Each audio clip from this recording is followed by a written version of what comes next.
ये लोकतंत्र का खतरा है। और इसलिए अच्छा हुआ दादा, थैंक यू, ये विषय कभी बोलता नहीं था, आज बोल दिया मैंने। आदरणीय अध्यक्ष जी, एक ही प्रोडक्ट को बार बार लॉन्च करने का भरपूर प्रयास हो रहा है।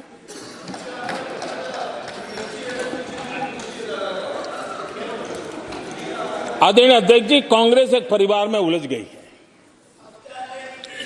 देश के करोड़ों परिवार की आकांक्षाएं और उपलब्धियां वो देख पा ही नहीं रहे, देख सकते नहीं, अपने परिवार के बाहर देखने की तैयारी नहीं है।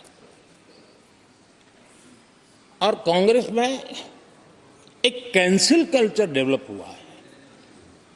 कुछ भी है कैंसिल, कुछ भी है कैंसिल। ये ऐसे कैंसिल कल्चर में कांग्रेस फंस गई है।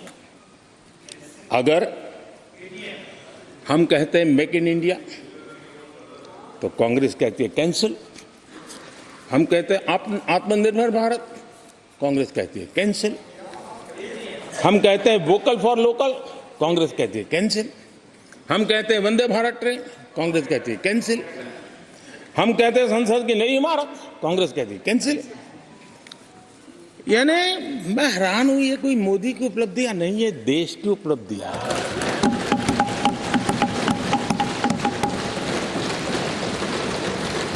इतनी नफरत कब तक पाले रखोगे? और उसके कारण देश की सफलताएं, देश के अचीवमेंट, उसको भी कैंसिल करके आप बैठ गए हो।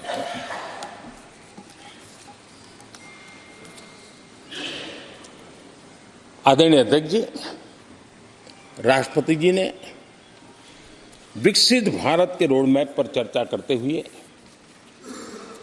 आर्थिक पहलुओं पर विस्तार से चर्चा की।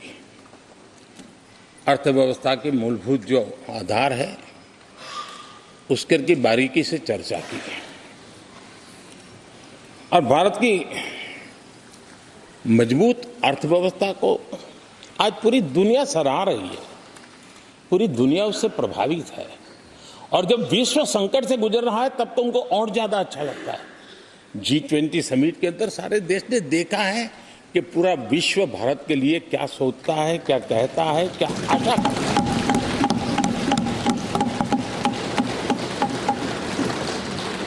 और इन सारे 10 साल के कार्यकाल के अनुभव के आधार पर आज की मजबूत अर्थव्यवस्था को देखते हुए जिस तेज गति से भारत विकास कर रहा है, उसकी बारीकियों को जानते हुए मैं विश्वास से कहता हूं, और इसीलिए मैंने कहा है कि हमारे तीसरे टर्म में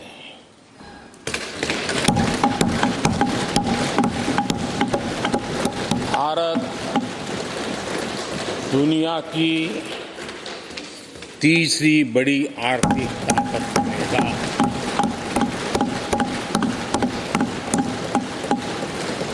और ये मोदी की गारंटी है।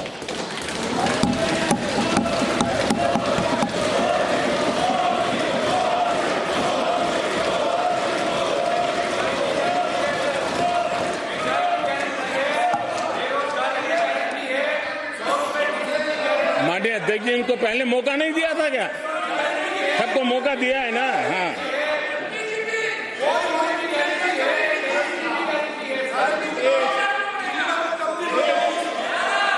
आदरणीय अध्यक्ष जी,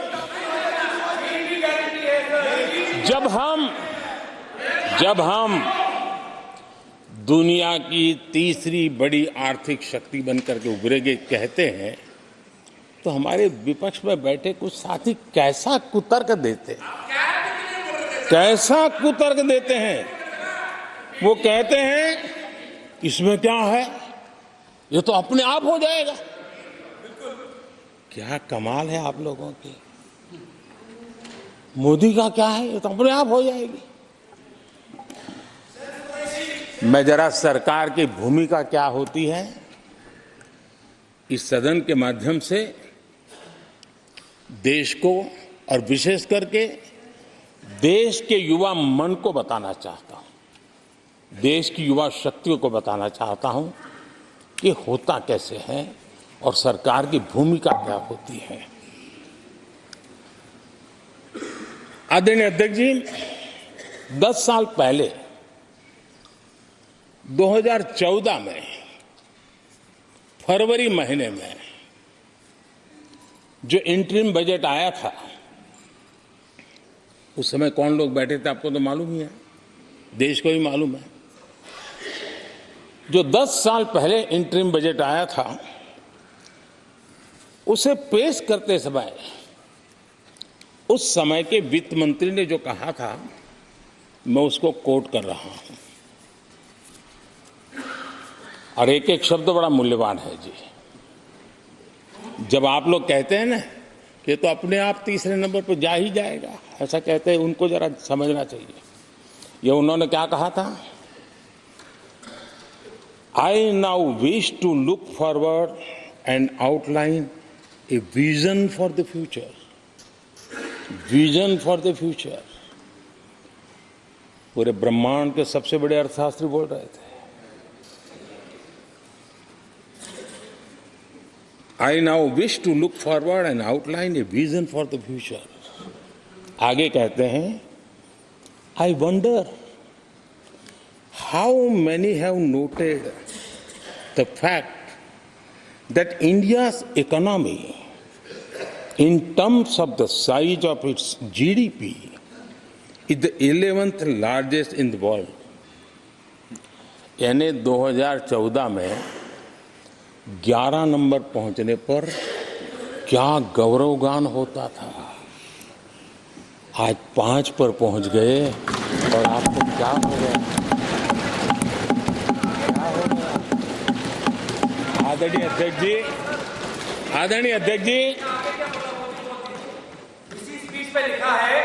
आदरणीय अध्यक्ष जी,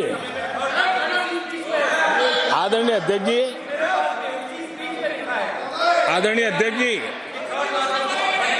आदरणीय अध्यक्ष जी, मैं आगे पढ़ रहा हूं। गोगोई जी, थैंक यू, आपने अच्छा कहा। मैं आगे पढ़ रहा हूं, ध्यान से सुनिए साथियों, ध्यान से सुनिए। उन्होंने कहा था is the 11th largest in the world. बड़ा गौरव का बात था। There are great things in the store. आगे वो कह रहे हैं, there are great things in store. फिर आगे कहते हैं, there is a well argued view that in the next 3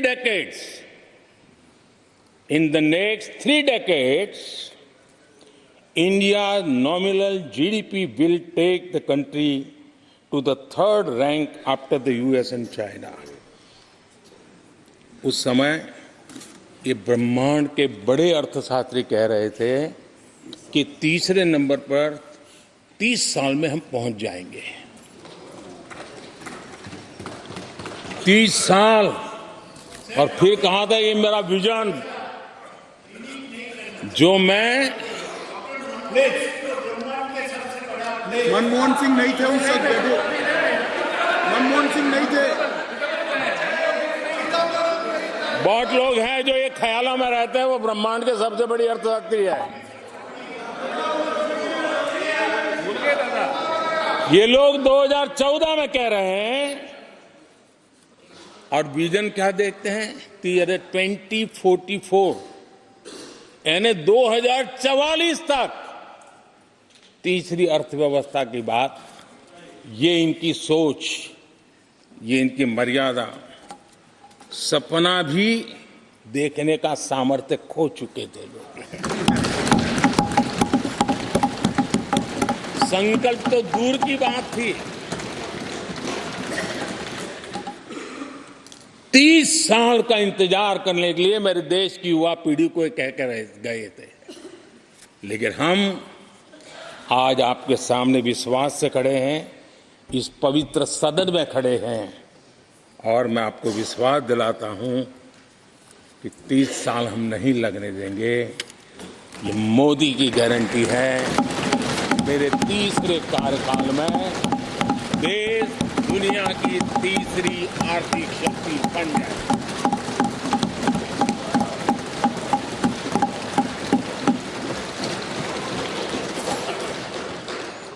कैसे लक्ष्य रखते थे, उनकी सोच कहां तक जाती थी, दया आती है।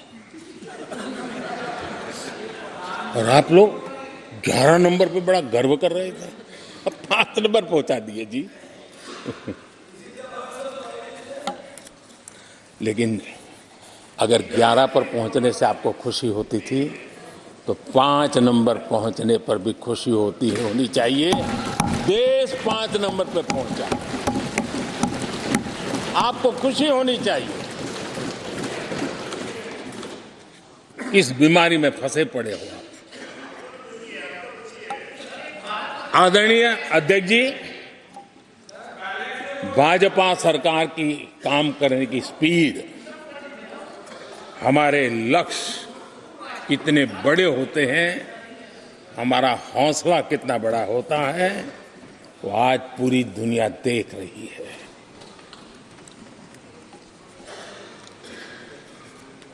और आदरणीय अध्यक्ष जी, एक कहावत है हमारे उत्तर प्रदेश में, खास एक कहावत कही जाती है, 9 दिन चले 2.5 कोस।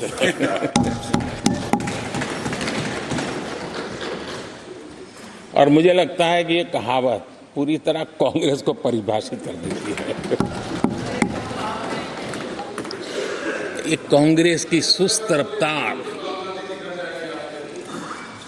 कांग्रेस की सुस्त रफ्तार का कोई मुकाबला नहीं। आज देश में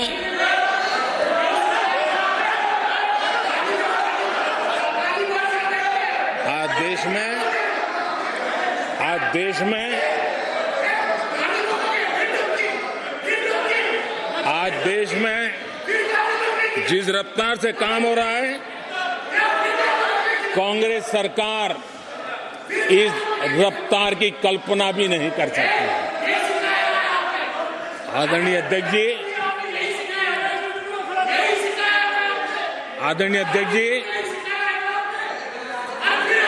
शहरी गरीबों के लिए हमने 400 घर हमने गरीबों के लिए, आदरणीय अध्यक्ष जी, हमने गरीबों के लिए 4 करोड़ घर बनाए।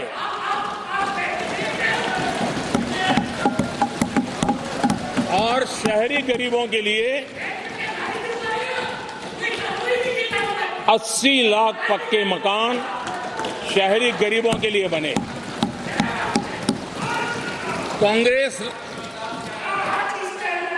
अगर कांग्रेस की रफ्तार से घर बने होते तो क्या हुआ होता, मैं इसका हिसाब लगाता हूं। अगर कांग्रेस की जो रफ्तार थी उस प्रकार से चला होता तो 100 साल लगते, इतना काम करने में 100 साल लगते, 5 पीढ़ियां गुजर जाती। आदरणीय अध्यक्ष जी, 10 वर्ष में 40,000 किलोमीटर रेलवे ट्रैक का इलेक्ट्रिफिकेशन हुआ। अगर कांग्रेस की रफ्तार से देश चलता, इस काम को करने में 80 साल लग जाते। एक प्रकार से 4 पीढ़ियां गुजर जाती। आदरणीय अध्यक्ष जी, हमने 17 करोड़ अधिक गैस कनेक्शन दिए। ये मैं 10 साल का हिसाब दे रहा हूं। अगर कांग्रेस की चाल से चलते तो ये कनेक्शन देने में और 60 साल लग जाते।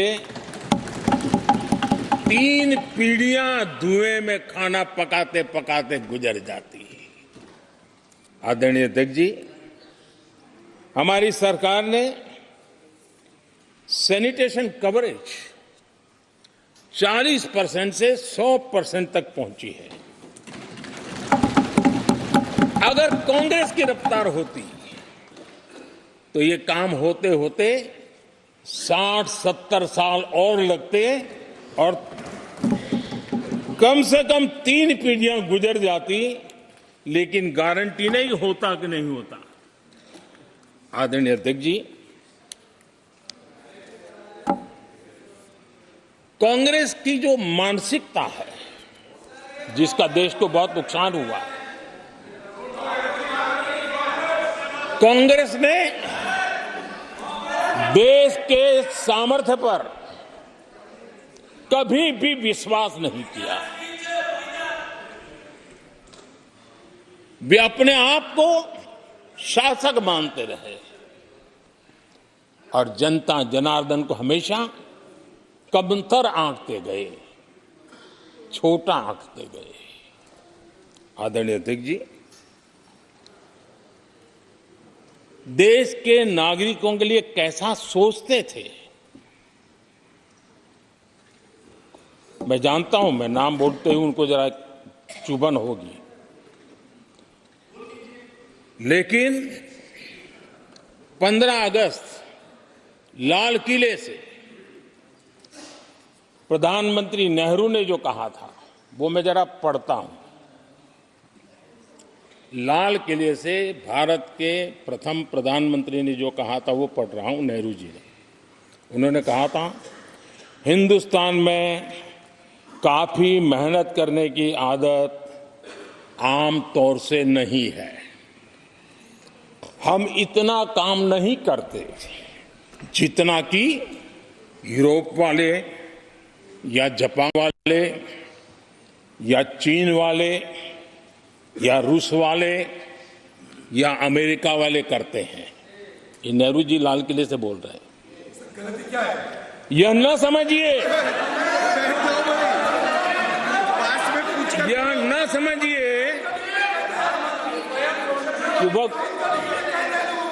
यह न समझिए कि वह कौमें, ये न समझिए कि वह कौमें कोई जादू से खुशहाल हो गई। वो मेहनत से हुई है और अक्ल से हुई है। ये उनको सर्टिफिकेट दे रहे हैं, भारत के लोगों को नीचा दिखा रहे हैं।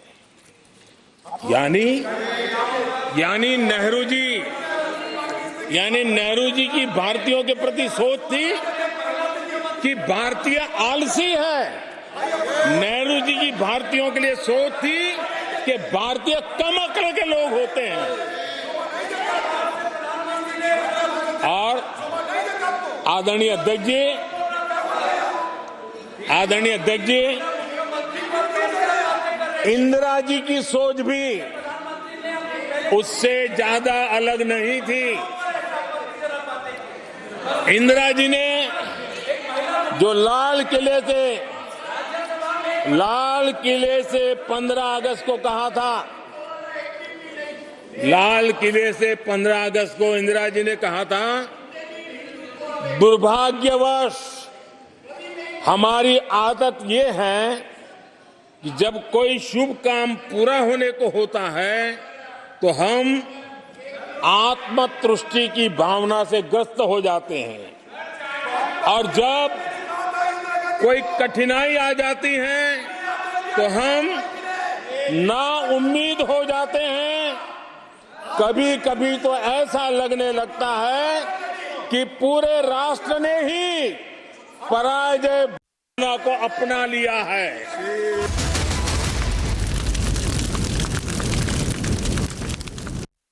Amity faculty have filed over 2100 patents.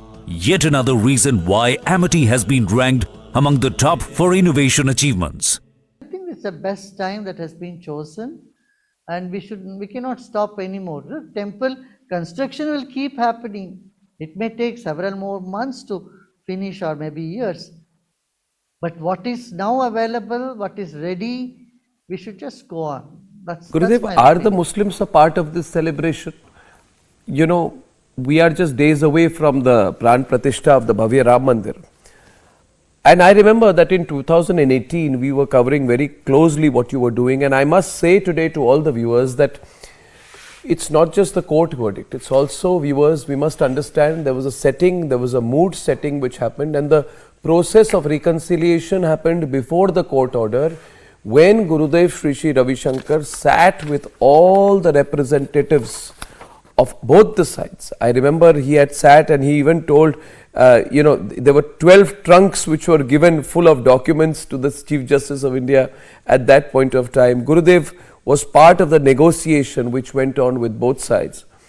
Gurudev, at that time you had said that India will turn into another Syria if this dispute is not resolved.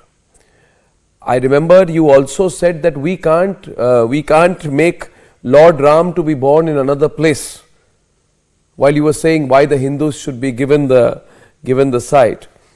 My direct question to you is, one, have Muslims actually accepted the reality? B, what is your sense of the Muslim community? Are they truly part of this celebration, or is there a feeling of angst inside them about the Ram temple today? As far as I know, today there is very good feelings even among the Muslims. I don't see there is any such bickering. When I went and met about 1,200 imams and other religious leaders throughout the country during the mediation time, I tell you, except 2 or 3, everyone was willing to be part of this. Everyone was willing for a peaceful and happy settlement. Nobody wants to carry this on further anymore. Their only concern was, it should not become a precedence for 3,000 other mosques. So that was their concern and worry.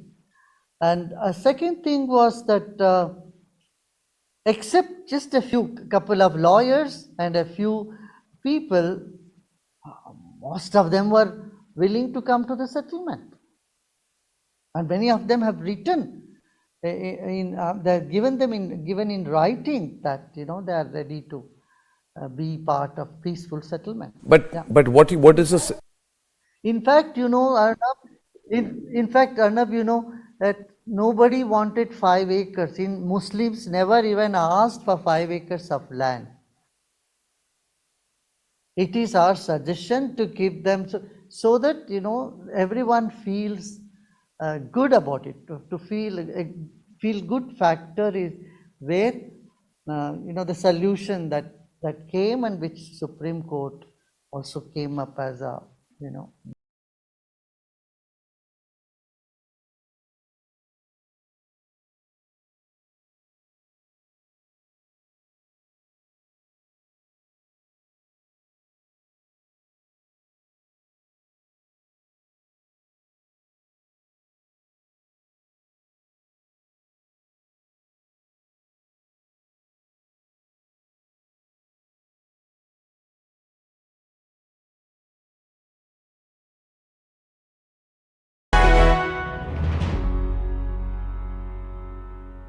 The Hindu community should not feel guilty about 6 December 1992? Not at all. It is the seculars, pseudo-seculars, the prevaricating government, the converging people.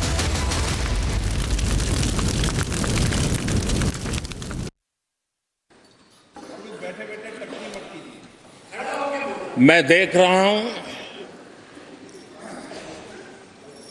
कि आप में से बहुत लोग चुनाव लड़ने का हौसला भी खो चुके हैं। और मैंने सुना है बहुत लोग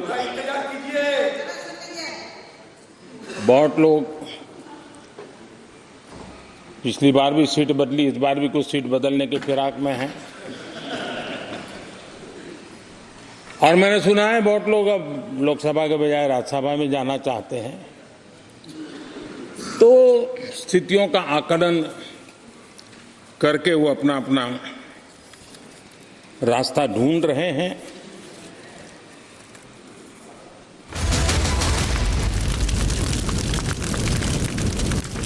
Amity faculty have filed over 2,100 patents. Yet another reason why Amity has been ranked among the top for innovation achievements. I am very, very happy to announce that Niva Bupa Health Insurance has come on board as Republic TV's studio model. Niva Bupa Health Insurance is the fastest growing company among standalone health insurance players in India.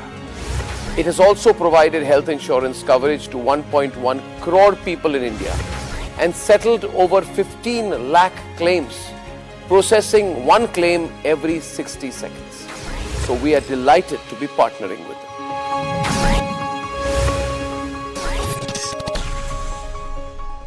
से आपने जितनी achieve की है life में, नहीं बहुत grounded, मुझे लगता है हमेशा ये जरूरी होता है कि आदमी ग्राउंडेड रहे। आप कैसे अपने आप को ग्राउंडेड रखते हैं? जरूरत से ज्यादा ग्राउंडेड हूँ तो जितनी चाहिए उससे अधिक। मैं माँ बाबूजी गांव में ही रहते हैं, मैं हर चौथे महीने अपने गांव जाता हूँ और मैं जैसे घर पहुँचता हूँ शूटिंग ख़त्म करके, मैं सिनेमा का आदमी नहीं रहता हूँ, मैं घर का एक साधारण मेंबर रहता हूँ। और क्या बताऊँ,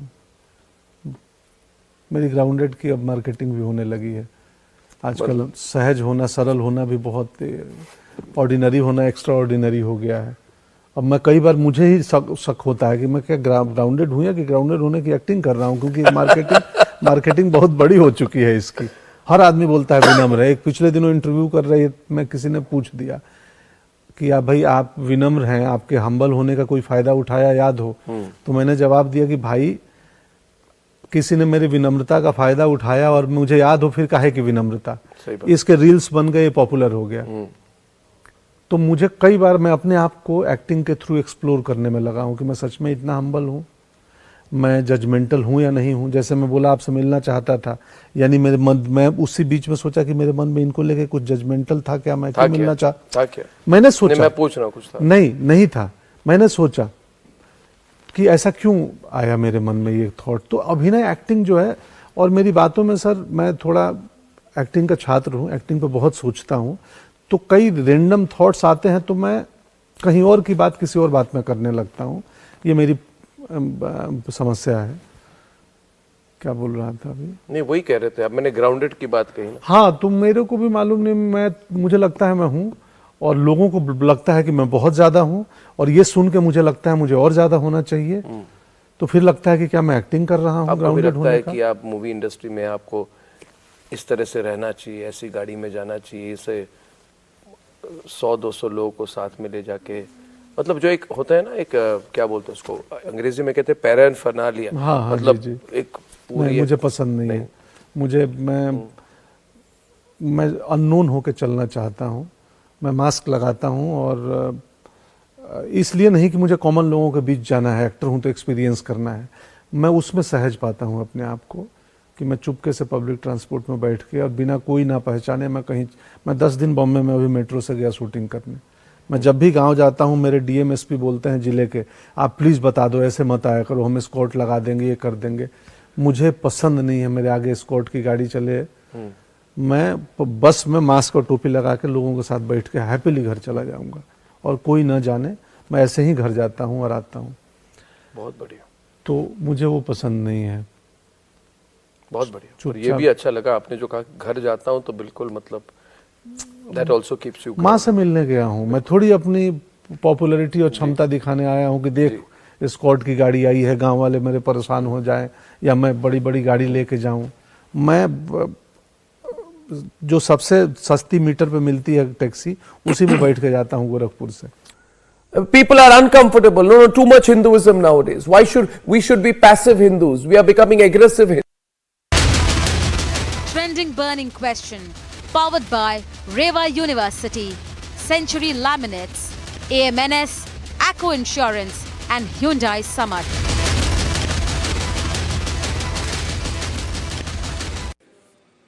कांग्रेस की जो मानसिकता है, जिसका देश को बहुत नुकसान हुआ है, कांग्रेस ने देश के सामर्थ्य पर कभी भी विश्वास नहीं किया। वे अपने आप को शासक मानते रहे और जनता जनार्दन को हमेशा कमतर आंकते गए, छोटा आंकते गए। आदरणीय अध्यक्ष जी, देश के नागरिकों के लिए कैसा सोचते थे। मैं जानता हूं, मैं नाम बोलते ही उनको जरा चुभन होगी, लेकिन 15 अगस्त लाल किले से प्रधानमंत्री नेहरू ने जो कहा था वो मैं जरा पढ़ता हूं। लाल किले से भारत के प्रथम प्रधानमंत्री ने जो कहा था वो पढ़ रहा हूं, नेहरू जी ने। उन्होंने कहा था, हिंदुस्तान में काफी मेहनत करने की आदत आम तौर से नहीं है। हम इतना काम नहीं करते जितना कि यूरोप वाले या जापान वाले या चीन वाले या रूस वाले या अमेरिका वाले करते हैं। ये नेहरू जी लाल किले से बोल रहे हैं। यह न समझिए, यह न समझिए कि यह न समझिए कि वह कौमें, ये न समझिए कि वह कौमें कोई जादू से खुशहाल हो गई। वो मेहनत से हुई है और अक्ल से हुई है। ये उनको सर्टिफिकेट दे रहे हैं, भारत के लोगों को नीचा दिखा रहे हैं। यानी नेहरू जी की भारतीयों के प्रति सोच थी कि भारतीय आलसी है। नेहरू जी की भारतीयों के लिए सोच थी कि भारतीय कम अक्ल के लोग होते हैं। और आदरणीय अध्यक्ष जी,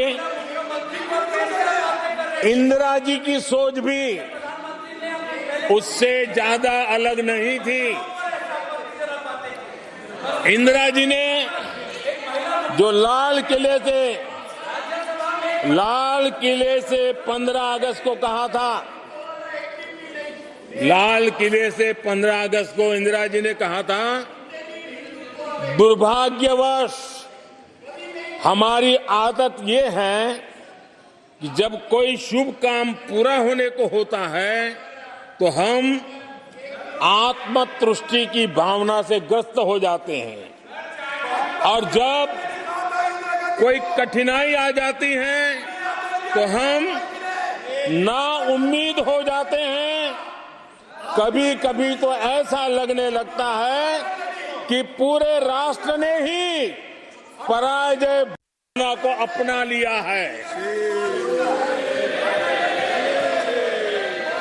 आज कांग्रेस के लोगों को देख करके लगता है कि इंदिरा जी भले देश के लोगों का आकलन सही न कर पाए, लेकिन कांग्रेस का एकदम सटीक आकलन उन्होंने किया।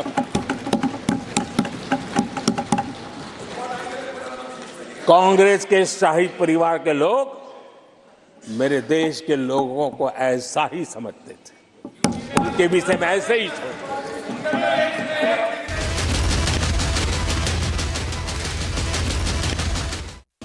Amity faculty have filed over 2100 patents. Yet another reason why Amity has been ranked among the top for innovation achievements.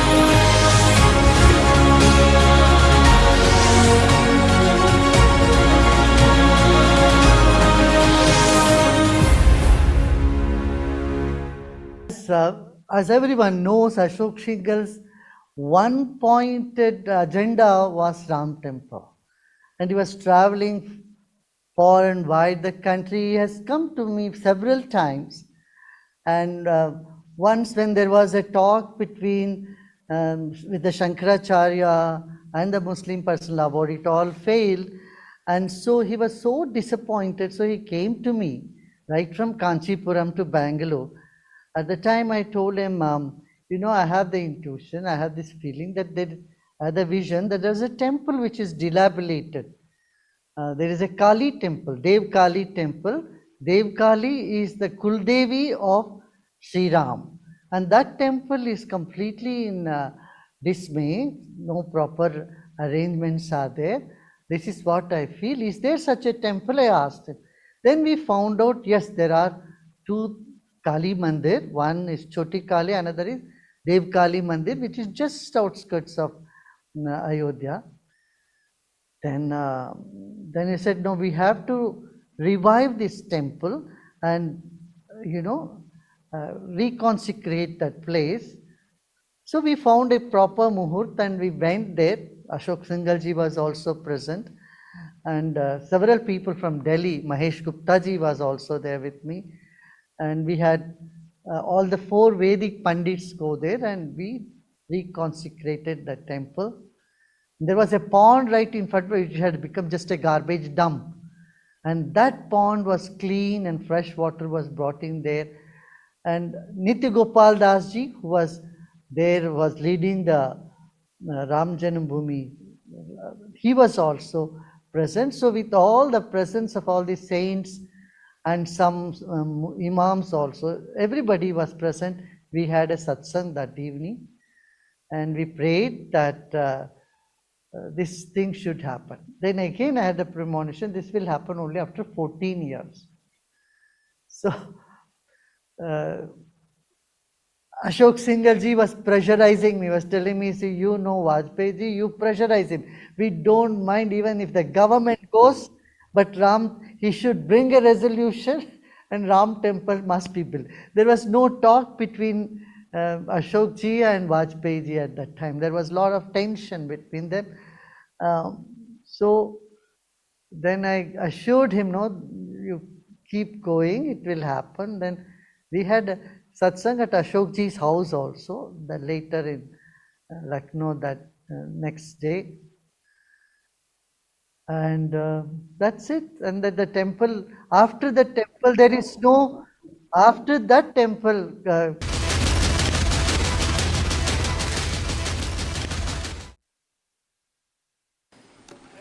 Congress party ने, यूपीए सरकार ने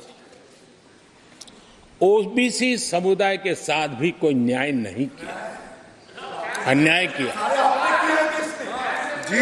इन लोगों ने ओबीसी नेताओं का अपमान करने में कोई कोर कसर नहीं छोड़ी है। कुछ दिन पहले जब कर्पूरी ठाकुर जी को भारत रत्न दिया, हमने वो सम्मान किया। लेकिन याद करिए, उस कर्पूरी ठाकुर अति पिछड़े समाज से ओबीसी समाज के उस महापुरुष के साथ क्या व्यवहार हुआ था, किस प्रकार से उनके साथ जुल्म किया। 1970 में बिहार के मुख्यमंत्री बने तो उनको पद से हटाने के लिए कैसे कैसे खेल खेले गए थे। उनकी सरकार अस्थिर करने के लिए क्या कुछ नहीं किया गया था। आदरणीय अध्यक्ष जी, कांग्रेस को अति पिछड़ा व्यक्ति बर्दाश्त नहीं हुआ था। 1987 में जब कांग्रेस के पास पूरे देश में उनका झंडा फहरता था, सत्ता ही सत्ता थी, तब उन्होंने कर्पूरी ठाकुर को प्रतिपक्ष के नेता के रूप में स्वीकार करने से मना कर दिया। और कारण क्या दिया? वो संविधान का सम्मान नहीं कर सकते। जिस कर्पूरी ठाकुर ने पूरा जीवन लोकतंत्र के सिद्धांतों के लिए, संविधान की मर्यादाओं के लिए खपा दिया, उनका अपमान करने का काम कांग्रेस पार्टी ने किया।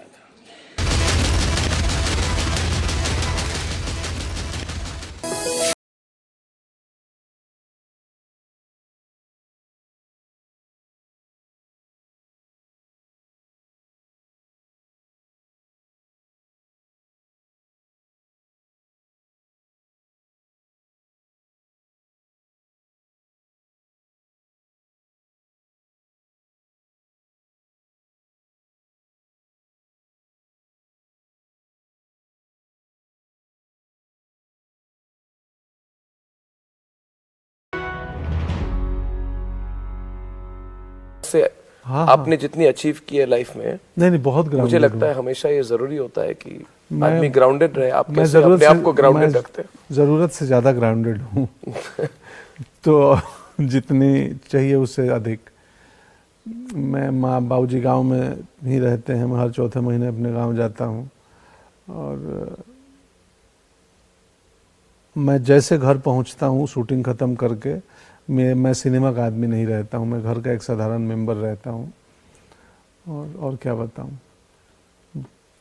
मेरी ग्राउंडेड की अब मार्केटिंग भी होने लगी है आजकल। सहज होना, सरल होना भी बहुत, ऑर्डिनरी होना एक्स्ट्रा ऑर्डिनरी हो गया है। अब मैं कई बार मुझे ही शक होता है कि मैं क्या ग्राउंडेड हूँ या कि ग्राउंडेड होने की एक्टिंग कर रहा हूँ, क्योंकि मार्केटिंग बहुत बड़ी हो चुकी है इसकी। हर आदमी बोलता है विनम्र है। एक पिछले दिनों इंटरव्यू कर रही मैं किसी ने पूछ दिया कि आप भाई आप विनम्र हैं, आपके हम्बल होने का कोई फायदा उठाया याद हो? तो मैंने जवाब दिया कि भाई किसी ने मेरी विनम्रता का फायदा उठाया और मुझे याद हो फिर काहे की विनम्रता। इसके रील्स बन गए, पॉपुलर हो गया। तो मुझे कई बार मैं अपने आप को एक्टिंग के थ्रू एक्सप्लोर करने में लगा हूं कि मैं सच में इतना हम्बल हूं, मैं जजमेंटल हूं या नहीं हूं। जैसे मैं बोला आपसे मिलना चाहता था, यानी मेरे मन, मैं उसी बीच में सोचा कि मेरे मन में इनको लेके कुछ जजमेंटल था क्या, मैं क्यों मिलना चाहता, मैंने सोचा। मैं पूछ रहा हूं कुछ था। नहीं था, मैंने सोचा कि ऐसा क्यों आया मेरे मन में ये थॉट। तो अभिनय एक्टिंग जो है, और मेरी बातों में सर मैं थोड़ा एक्टिंग का छात्र हूँ, एक्टिंग पे बहुत सोचता हूँ, तो कई रैंडम थॉट्स आते हैं तो मैं कहीं और की बात किसी और बात में करने लगता हूँ। ये मेरी समस्या है। क्या बोल रहा था अभी? नहीं वही कह रहे थे आप, मैंने ग्राउंडेड की बात कही ना। हाँ, तो मेरे को भी मालूम नहीं, मुझे लगता है मैं हूँ और लोगों को लगता है कि मैं बहुत ज्यादा हूँ, और ये सुन के मुझे लगता है मुझे और ज्यादा होना चाहिए। तो फिर लगता है कि क्या मैं एक्टिंग कर रहा हूँ ग्राउंडेड होने का? कि आप मूवी इंडस्ट्री में आपको इस तरह से रहना चाहिए, ऐसी गाड़ी में जाना चाहिए, इसे 100-200 लोगों को साथ में ले जाके, मतलब जो एक होता है ना, एक क्या बोलते हैं उसको अंग्रेजी में कहते हैं पैराफर्नालिया। हाँ, मतलब जी। एक पूरी, मुझे पसंद नहीं है। मुझे मैं अननोन होके चलना चाहता हूँ। मैं मास्क लगाता हूँ, और इसलिए नहीं कि मुझे कॉमन लोगों के बीच जाना है, एक्टर हूँ तो एक्सपीरियंस करना है। मैं उसमें सहज पाता हूँ अपने आप को कि मैं चुपके से पब्लिक ट्रांसपोर्ट में बैठ के और बिना कोई ना पहचाने मैं 10 दिन बॉम्बे में अभी मेट्रो से गया शूटिंग करने। मैं जब भी गांव जाता हूं, मेरे डीएमएसपी बोलते हैं जिले के, आप प्लीज़ बता दो, ऐसे मत आया करो, हम स्कॉट लगा देंगे, ये कर देंगे। मुझे पसंद नहीं है मेरे आगे स्कॉट की गाड़ी चले। मैं बस में मास्क और टोपी लगा के लोगों के साथ बैठ के हैप्पीली घर चला जाऊंगा, और कोई ना जाने, मैं ऐसे ही घर जाता हूँ और आता हूँ। बहुत बढ़िया। तो मुझे वो पसंद नहीं है।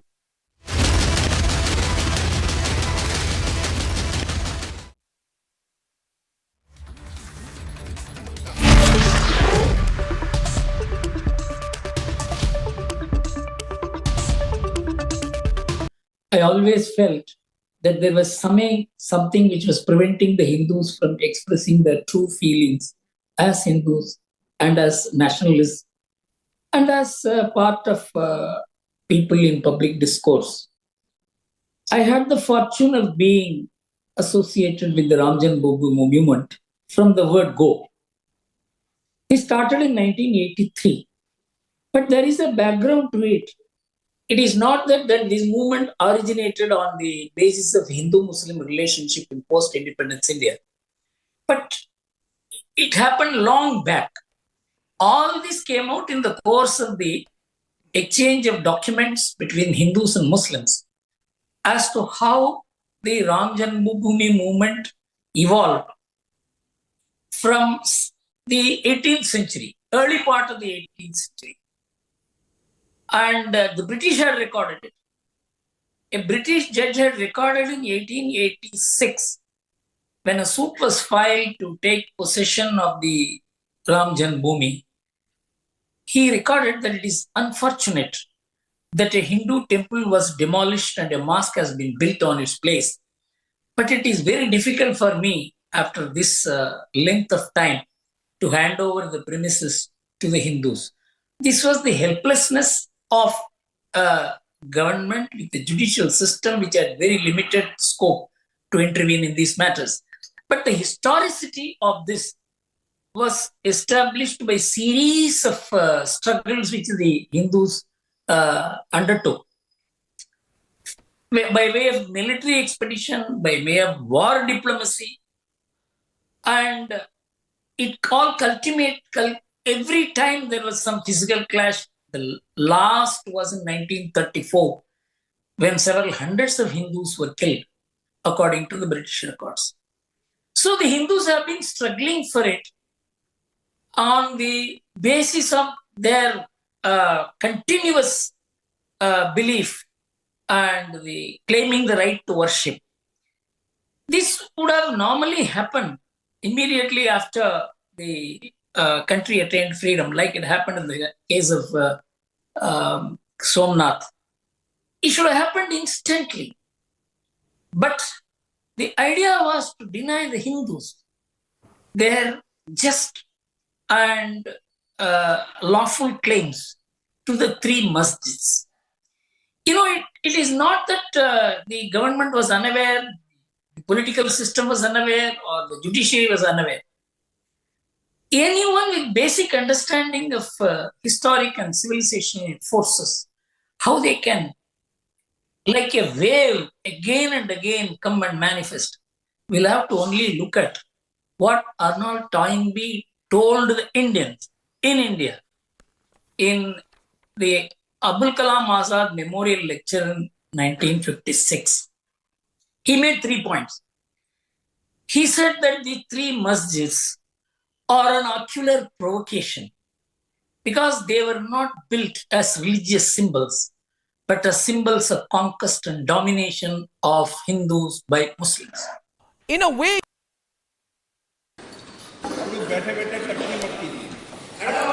मैं देख रहा हूं कि आप में से बहुत लोग चुनाव लड़ने का हौसला भी खो चुके हैं और मैंने सुना है बहुत लोग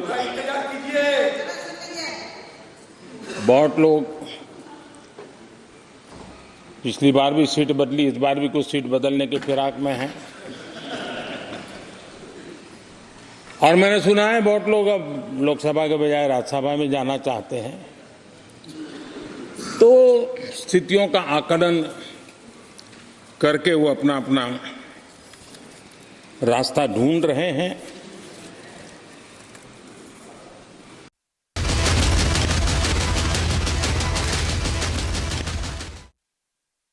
attempt at Hindu villainization. There are 3 phases of this struggle from the Maratha operation. There was a definite policy on sacred places including Kashi, Ayodhya. से आपने जितनी अचीव की है लाइफ में, नहीं बहुत ग्राउंडेड, मुझे लगता है हमेशा ये जरूरी होता है कि आदमी ग्राउंडेड रहे। आप कैसे अपने आप को ग्राउंडेड रखते हैं? जरूरत से ज्यादा ग्राउंडेड हूँ तो जितनी चाहिए उससे अधिक। मैं माँ बाबूजी गांव में ही रहते हैं, मैं हर चौथे महीने अपने गांव जाता हूँ और मैं जैसे घर पहुँचता हूँ शूटिंग ख़त्म करके, मैं सिनेमा का आदमी नहीं रहता हूँ, मैं घर का एक साधारण मेंबर रहता हूँ और क्या बताऊँ। मेरी ग्राउंडेड की अब मार्केटिंग भी होने लगी है आजकल। सहज होना, सरल होना भी बहुत, ऑर्डिनरी होना एक्स्ट्रा ऑर्डिनरी हो गया है। अब मैं कई बार मुझे ही शक होता है कि मैं क्या ग्राउंडेड हूँ या कि ग्राउंडेड होने की एक्टिंग कर रहा हूँ, क्योंकि मार्केटिंग बहुत बड़ी हो चुकी है इसकी। हर आदमी बोलता है विनम्र है। एक पिछले दिनों इंटरव्यू कर रहे मैं किसी ने पूछ दिया कि भाई आप विनम्र हैं, आपके हम्बल होने का कोई फायदा उठाया याद हो? तो मैंने जवाब दिया कि भाई किसी ने मेरी विनम्रता का फायदा उठाया और मुझे याद हो फिर काहे की विनम्रता। इसके रील्स बन गए, पॉपुलर हो गया। तो मुझे कई बार मैं अपने आप को एक्टिंग के थ्रू एक्सप्लोर करने में लगा हूँ कि मैं सच में इतना हम्बल हूँ, मैं जजमेंटल हूँ या नहीं हूँ। जैसे मैं बोला आपसे मिलना चाहता था, यानी मेरे मन, मैं उसी बीच में सोचा कि मेरे मन में इनको लेके कुछ जजमेंटल था क्या, मैं क्यों मिलना चाहता। मैंने सोचा, मैं पूछ रहा हूँ कुछ था, नहीं था। मैंने सोचा कि ऐसा क्यों आया मेरे मन में ये थॉट। तो अभिनय एक्टिंग जो है, और मेरी बातों में सर मैं थोड़ा एक्टिंग का छात्र हूँ, एक्टिंग पे बहुत सोचता हूँ, तो कई रैंडम थॉट्स आते हैं तो मैं कहीं और की बात किसी और बात में करने लगता हूँ। ये मेरी समस्या है। क्या बोल रहा था अभी? नहीं, वही कह रहे थे अब, मैंने ग्राउंडेड की बात कही ना। हाँ, तो मेरे को भी मालूम नहीं, मुझे लगता है मैं हूँ, और लोगों को लगता है कि मैं बहुत ज़्यादा हूँ, और ये सुन के मुझे लगता है मुझे और ज़्यादा होना चाहिए। तो फिर लगता है कि क्या मैं एक्टिंग कर रहा हूँ ग्राउंडेड होने का? आपको लगता है कि आप मूवी इंडस्ट्री में आपको इस तरह से रहना चाहिए, ऐसी गाड़ी में जाना चाहिए, इसे 100-200 लोगों को साथ में ले जाके, मतलब जो एक होता है ना, एक क्या बोलते हैं उसको, अंग्रेजी में कहते हैं पैराफर्नालिया। हाँ, मतलब जी। एक पूरी नहीं, मुझे पसंद नहीं है। मुझे मैं अननोन होके चलना चाहता हूँ। मैं मास्क लगाता हूँ, और इसलिए नहीं कि मुझे कॉमन लोगों के बीच जाना है, एक्टर हूँ तो एक्सपीरियंस करना है। मैं उसमें सहज पाता हूँ अपने आप को, कि मैं चुपके से पब्लिक ट्रांसपोर्ट में बैठ के और बिना कोई ना पहचाने मैं 10 दिन बॉम्बे में अभी मेट्रो से गया शूटिंग करने। मैं जब भी गांव जाता हूँ, मेरे डीएमएसपी बोलते हैं जिले के, आप प्लीज़ बता दो, ऐसे मत आया करो, हम एस्कॉर्ट लगा देंगे, ये कर देंगे। मुझे पसंद नहीं है मेरे आगे एस्कॉर्ट की गाड़ी चले। मैं बस में मास्क और टोपी लगा के लोगों के साथ बैठ के हैप्पीली घर चला जाऊंगा, और कोई ना जाने, मैं ऐसे ही घर जाता हूँ और आता हूँ। बहुत बढ़िया। तो मुझे वो पसंद नहीं है। बहुत बढ़िया। और ये भी अच्छा लगा आपने जो कहा, घर जाता हूँ तो बिल्कुल, मतलब दैट आल्सो कीप्स यू। माँ से मिलने गया हूँ मैं, थोड़ी अपनी पॉपुलैरिटी और क्षमता दिखाने आया हूँ कि देख एस्कॉर्ट की गाड़ी आई है, गांव वाले मेरे परेशान हो जाएं, या मैं बड़ी बड़ी गाड़ी लेके जाऊं। मैं जो सबसे सस्ती मीटर पे मिलती है टैक्सी, उसी में बैठ के जाता हूँ गोरखपुर से।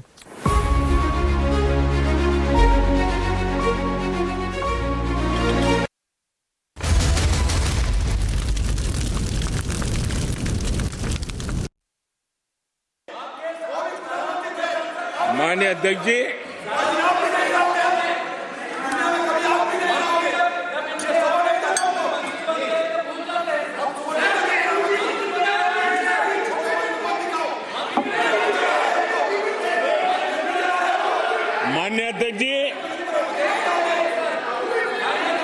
कांग्रेस का विश्वास हमेशा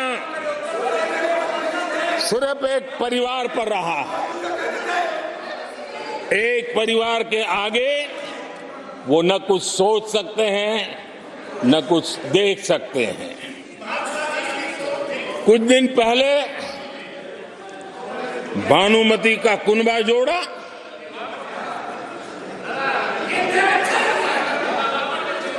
लेकिन फिर एकला चलो रे करने लग गए।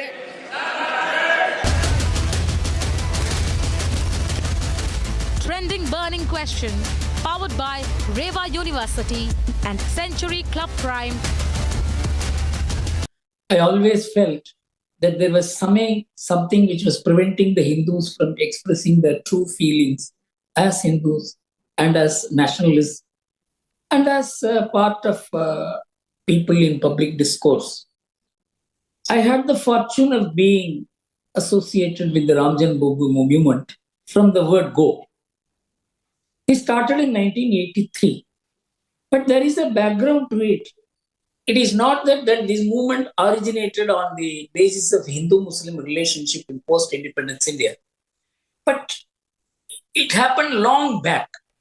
All this came out in the course of the exchange of documents between Hindus and Muslims as to how the Ram Janmabhoomi movement evolved from the 18th century, early part of the 18th century. And the British had recorded it. A British judge had recorded in 1886 when a suit was filed to take possession of the Ram Janmabhoomi. He recorded that it is unfortunate that a Hindu temple was demolished and a mosque has been built on its place. But it is very difficult for me after this length of time to hand over the premises to the Hindus. This was the helplessness of government with the judicial system, which had very limited scope to intervene in these matters. But the historicity of this was established by a series of struggles which the Hindus undertook. By way of military expedition, by way of war diplomacy, and it all every time there was some physical clash. The last was in 1934, when several hundreds of Hindus were killed, according to the British records. So the Hindus have been struggling for it on the basis of their continuous belief and the claiming the right to worship. This would have normally happened immediately after the country attained freedom, like it happened in the case of Somnath. It should have happened instantly. But the idea was to deny the Hindus their just and lawful claims to the three masjids. You know, it is not that the government was unaware, the political system was unaware, or the judiciary was unaware. Anyone with basic understanding of historic and civilizational forces, how they can, like a wave, again and again come and manifest, will have to only look at what Arnold Toynbee told the Indians in India in the Abul Kalam Azad Memorial Lecture in 1956. He made 3 points. He said that the three masjids are an ocular provocation because they were not built as religious symbols, but as symbols of conquest and domination of Hindus by Muslims. In a way, isn't there an attempt at Hindu villainization? There are 3 phases of this struggle. From the Maratha operation, there was a definite policy on sacred places, including Kashi, Ayodhya, Prayag. In the legal battle was the second phase, right? And this, the legal efforts start in 1885. And the third phase was the 1983 onwards movement of the sadhus and sons and the political movement after 1989-90. So there are 3 or 4 phases of this struggle. And Hindus were patient throughout, Mr. Gurumurthy, you will agree with me. Till 6th of December 1992, Hindus were patient. Then the Babri Masjid were demolished and Hindus were patient again after that in the Supreme Court case. So, was there an attempt to frustrate, trigger and agitate the Hindus and villainize the Hindus? Anyone associated with this? You see, by Nehruvian secularism, Hindus had become political, cultural, religious orphans in this country. Because Nehru himself said, Islamic or Muslim communalism is aggressive, but Hindu communalism is dangerous. Imagine the tallest leader of the country and the most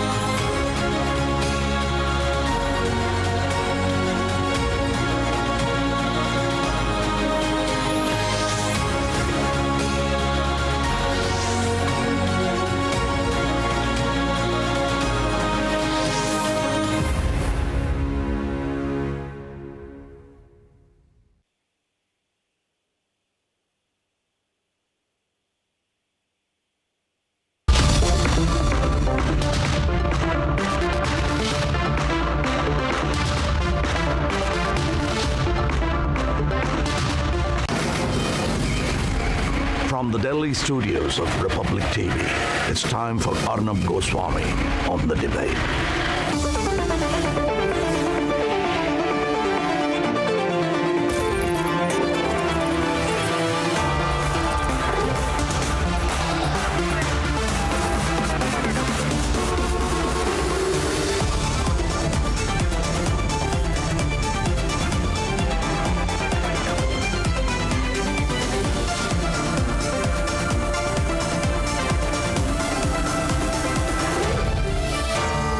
Debate at 9, presented by Amity University, powered by RP Sanjeev Goenka, Century Club Prime, Policy Bazaar and AMNS India.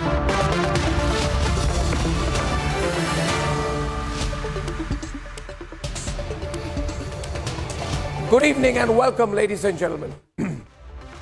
It is very important that the Prime Minister has declared a personal target of 370 plus seats for the BJP alone. I repeat, 370 plus seats for the BJP alone in 2024. He has added a minimum 400 plus for the NDA. Viewers, so far Prime Minister Modi has not been in the past into numbers prediction. But today he has. This time he has predicted a number. 370 plus for the BJP alone. There is obviously something he senses so strongly that has made him give a clear number target. I watched his speech, all of it. And I can say that I saw a direct and confident correlation between the number of 370 plus and his conviction that the cornerstones of the Modi guarantee have been accepted and embraced by the people of India. What are these cornerstones? These cornerstones are strong and effective welfareism, solid economic reforms, a clear pro-Hindu line, zero tolerance to corruption, and an uncompromising security policy, both internal and external.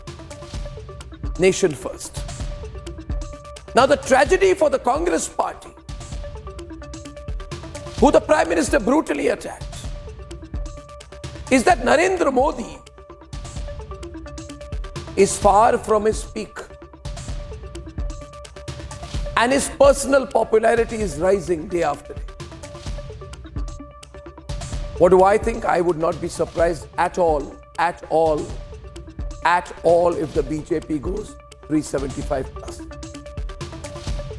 Traditional mathematics, traditional psephological thinking, vote share numbers, earlier elections now, swings, all those confusing statistics may not support that view.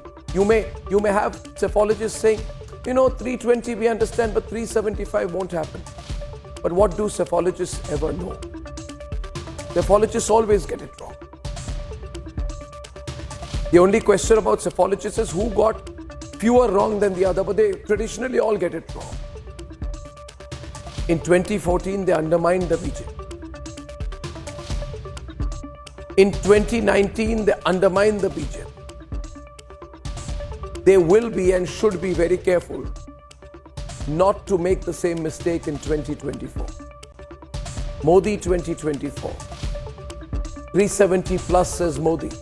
Achievable? I say completely yes. Completely achievable. Given the way the opposition is in tatters. That's debate 1 tonight, viewers. This country needs an opposition. Unfortunately, it doesn't have one.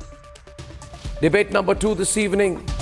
I will be breaking through 8 or 7 significant moments of the speech tonight. So I'll be dissecting all these parts in my 2-hour debate special.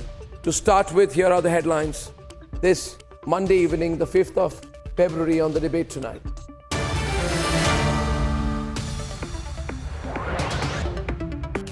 देश का मिजाज NDA को तो 400 पार करवा ही के रहेगा, लेकिन Bharatiya Janata party को 370 सीट अवश्य देगा। 370 On the floor of Parliament, Prime Minister makes statements of intent, says 370 plus for the BJP alone. Term में भारत दुनिया की तीसरी बड़ी आर्थिक ताकत बनेगा।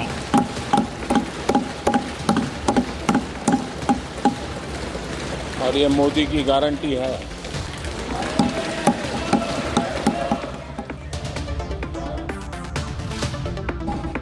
Prime Minister raises the third term guarantee as yet again.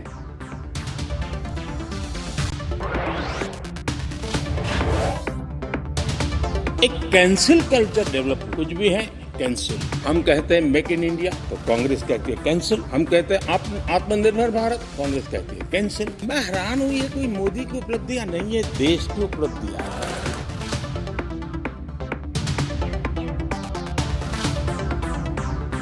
From dynastic politics to the Congress cancel culture to the point-by-point takedown of record, his most fierce attack yet. समाज के सब वर्ग नहीं होते हैं क्या? देश की नारी की बात होती है? देश की सभी नारी नहीं होती है? कब तक टुकड़ों में सोचते रहोगे? कब तक समाज को बांटते रहोगे? In an unrelenting attack, the Prime Minister takes on the tukde break India mindset. जहां संविधान का राज है, जहां लोकतंत्र है, ये लोग लिख करके रखें कि जो महिमा मंडन का काम चल रहा है उनका, वो अपने ही खात्मे की चिट्ठी पे सिग्नेचर कर रहे हैं। Prime Minister vows to continue his crusade against corruption, says will not allow loot anymore. अगर आप साथ नहीं दे सकते और अगर आपका हाथ ईंटें फेंकने पर ही तुला हुआ है, तो आप लिख करके रखिए, आपकी हर ईंट को मैं विकसित भारत की नींव मजबूत करने के लिए रखता हूं।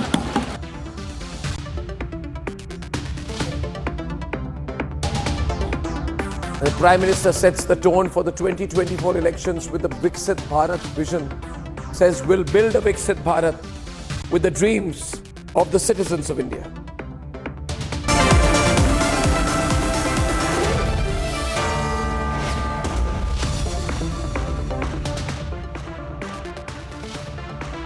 So, ladies and gentlemen, it's important we look at the different clips of the Prime Minister's speech. And since you can't look at things in isolation, you have to play different parts. So what I will do tonight is I'll play 8 of the most important clips of Prime Minister Modi's speech, and then we'll get into the debate. The first is biggest declaration of intent, where he says that the BJP alone, I repeat, the BJP alone will get 370 plus in the 2024 Lok Sabha election. Here is clip 1. Bharat ने अमृत भारत और नमो भारत ट्रेनों से भविष्य की उन्नति के सपने देखे।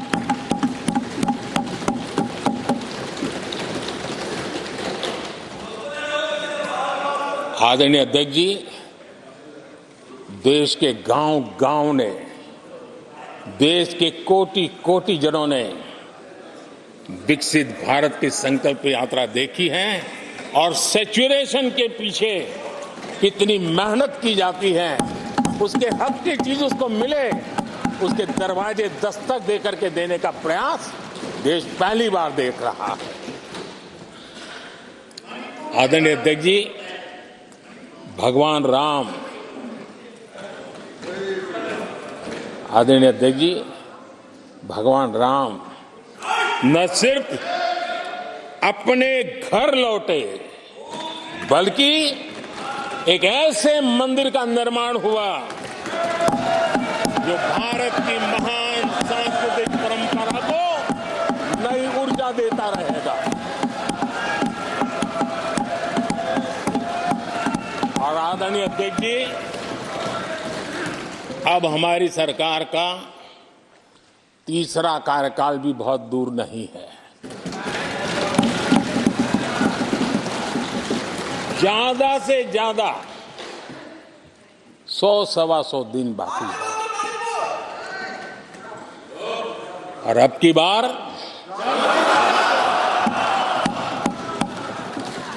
पूरा देश कह रहा है, अब की बार खड़गे जी भी कह रहे हैं, लेकिन मैं देख रहा हूं देश का मिजाज एनडीए को तो 400 पार करवाई के रहेगा, लेकिन भारतीय जनता पार्टी को 370 सीट अवश्य देगा।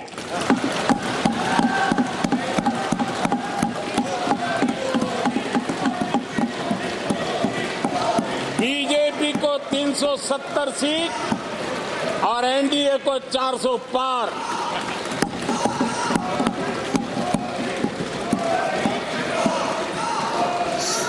सभा की कार्रवाई इस विषय की समाप्ति तक बढ़ा दी जाए। आदरणीय अध्यक्ष जी, हमारा तीसरा कार्यकाल बहुत बड़े फैसलों का होगा।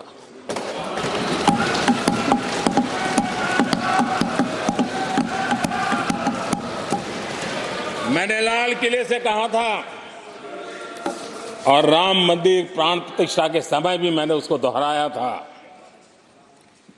मैंने कहा था देश को अगले 1000 वर्षों तक समृद्ध और सिद्धि के शिखर पर देखना चाहिए। तीसरा कार्यकाल अगले 1000 वर्षों के लिए एक मजबूत नींव रखने का कार्यकाल होगा।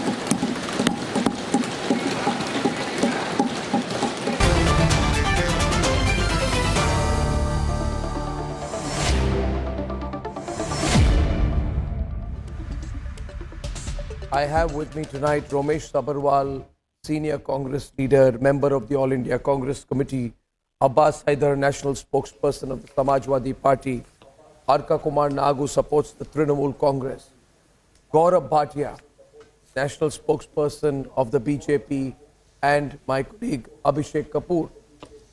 First question to you, Ramesh Sabharwal. I think I watched the Prime Minister's speech and I wouldn't just say that it's confident. Of course it is confident. But you are nowhere, particularly you are nowhere in the contest. You are nowhere in the contest. Your alliance is broken. You're fighting each other. You have no policy, no plan. You attack each other. And the Prime Minister has set a target of 370 plus. He has really taken the campaign to another level. You have no response, Ramesh Sabharwal. And the way he's broken into you, he's shown you a mirror. आईना दिखाया आपको. आप जो चेहरा उसमें देखेंगे वो आपका ही है. जो चेहरा आप आईना में देखेंगे वो आपका ही है. आपको दिखाया जा रहा है. Do you see the reality? नहीं. Do you see what you're heading in for? No, and your comments on the Prime Minister saying 370 plus. All misinformations. All 370 तो leaders तोड़ के ले गए हमारे से वो. He has broken 370 leaders, more than that, to his own party. Arnab, good evening to everyone. We are in the process. I heard the speech of Prime Minister. It's a good speech, and he's a good orator, that we all know. He knows how to twist, how to misinform the people of India, misinform, misguide. He has a bachelor, or he has not having any degree, but he has a bachelor or PhD at least in that. So my submission and my request is that our leader is fighting on the roads for a Nyaya Yatra. We all know that. We are struggling on the roads. We know what is the mood of the people. They know the mood of the EVM.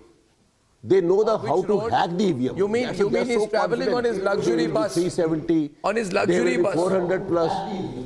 They will luxury bus. No, it's not a luxury bus. Luxury bus. 2 crore he bus. Lost his father.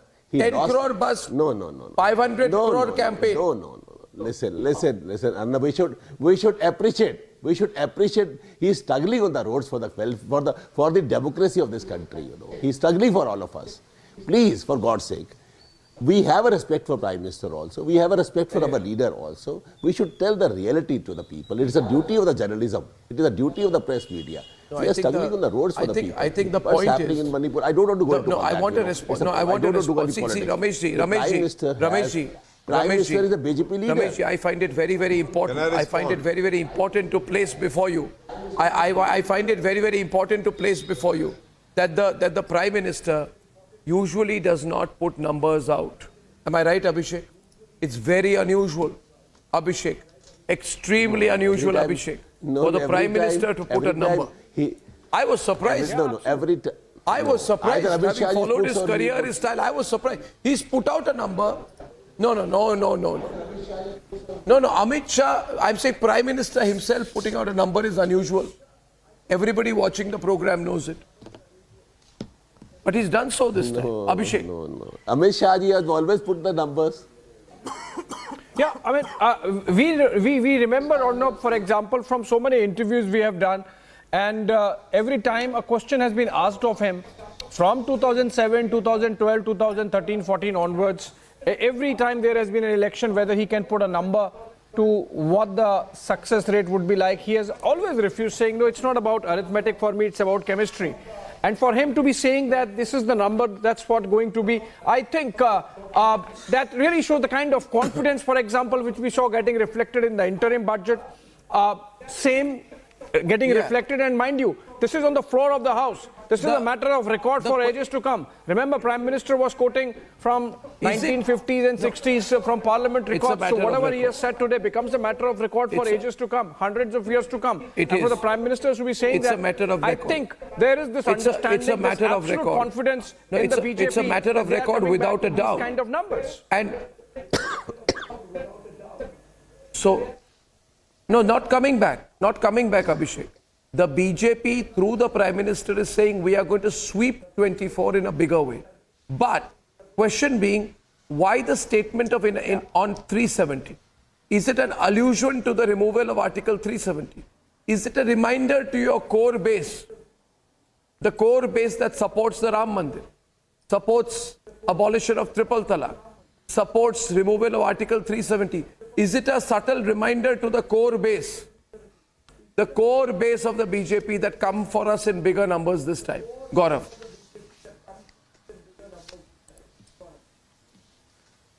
Arnab, today we saw the power of honesty, dedication, and when a man aspires big but works day and night to ensure that the aspirational citizenry of the country get what they deserve.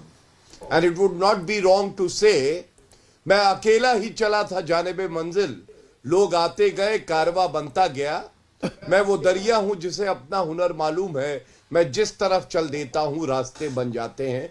That is Narendra Modi ji for the people of the country. Now let me say this. On one side is amazing confidence versus no confidence. 370 is a number that Narendra Modi ji said on the floor of the House. Do you know, on the other side, people are wondering whether the Congress will even get 37 seats. You know, pro-incumbency is relatable to Narendra Modi ji. After 2 full terms, Arnab, here is a man on the floor of the House where every statement is being recorded. He has the confidence to say that we are coming back to power to serve the people of the country the third time. On the other side, since 2014, the Congress party has never even won a successive election in the assembly also. This is the difference. Third, there is clarity of agenda. Clarity of agenda. He spoke about the Indian economy reaching the third largest economy in the next term. Now look at the perspective. We are the 5th largest economy today. He said you take pride in that. We are the 4th largest stock exchange in terms of the monetary capitalization. We are the 3rd largest automobile manufacturer. We are the 2nd largest mobile manufacturer, and we have the number 1 leader in the world. That is Narendra Modi ji. When he speaks about Rahul Gandhi, he is also indicating towards the confusion that prevails in the opposition camp, especially the Congress. Let's dissect that. You know, it would not be wrong to say that NASA and ISRO can come together, but they will also fail to launch Rahul Gandhi because he's a defective product. And when he starts the yatra, what has happened since then? Milind Deora has left the Congress. After that, Bihar, there has been a turnaround. Nitish ji has joined the NDA. In West Bengal, Mamta ji has made it very clear, I will contest the elections alone. In Punjab, the Aam Aadmi Party Chief Minister Bhagwant Mann has said, we will contest alone. And today, the opposition and the Congress party is a dismal opposition without any leader, without any clarity. And I'm sure Congress will be reduced to a single-digit party in the 2024 elections. Actually, Gaurav, I would first like to request everybody on the program today who is anti-BJP, honestly, don't bura na mane, don't look so confused. Abbas, don't look so worried. Orko, don't look so despondent. Ramesh Sabarwal ji, don't look so fatigued. And don't look so unsure. जो है वो है, जो है वो है. जैसी अवस्था वैसी व्यवस्था, जैसी व्यवस्था वैसी अवस्था. आपको देख रहे लग रहा है मुझे. अब मान चुके हैं, हम हार गए हैं. And the Congress party has said the right. You see, Prime Minister said, सही कहा. The biggest criminal in this is the Congress people of India. और आप उनके साथ. You have one vote, Arnab. मैं कह रहा हूँ, अब्बास जी को कह रहा हूँ मैं. अब्बास जी देखिए अब्बास जी, देखिए अब्बास जी, देखिए अब्बास को मैं समझाता हूँ. अब्बास जी देखिए, ये इंजन टूट चुकी है. रेलगाड़ी की पटरियां नहीं है, मगर जिस इंजन के पीछे आप अपने बोगी को लगा रहे हैं, इंजन ही नहीं चल रही है. आप किसके साथ अपने आप को फंसा रहे हैं? You must, in past 10 as years, in before it crash lands, you must eject to save your life. You have to save your life. No. हाँ बोलिए.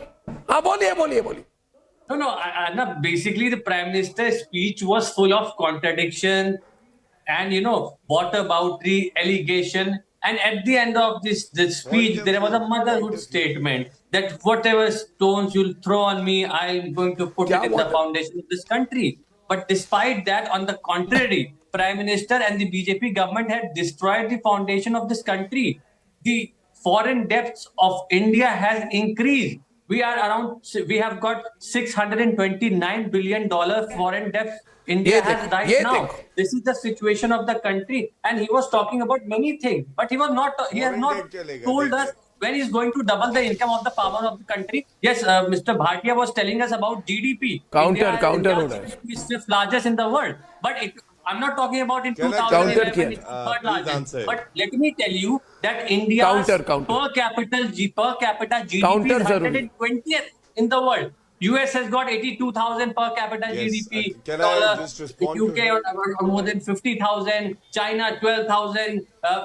Germany around 70,000. We are where? $2,300 per capita. What was the inflation rates? Per capita GDP of this country. So basically, a disparity of my goodness. Disparity in India has increased in the BJP rule.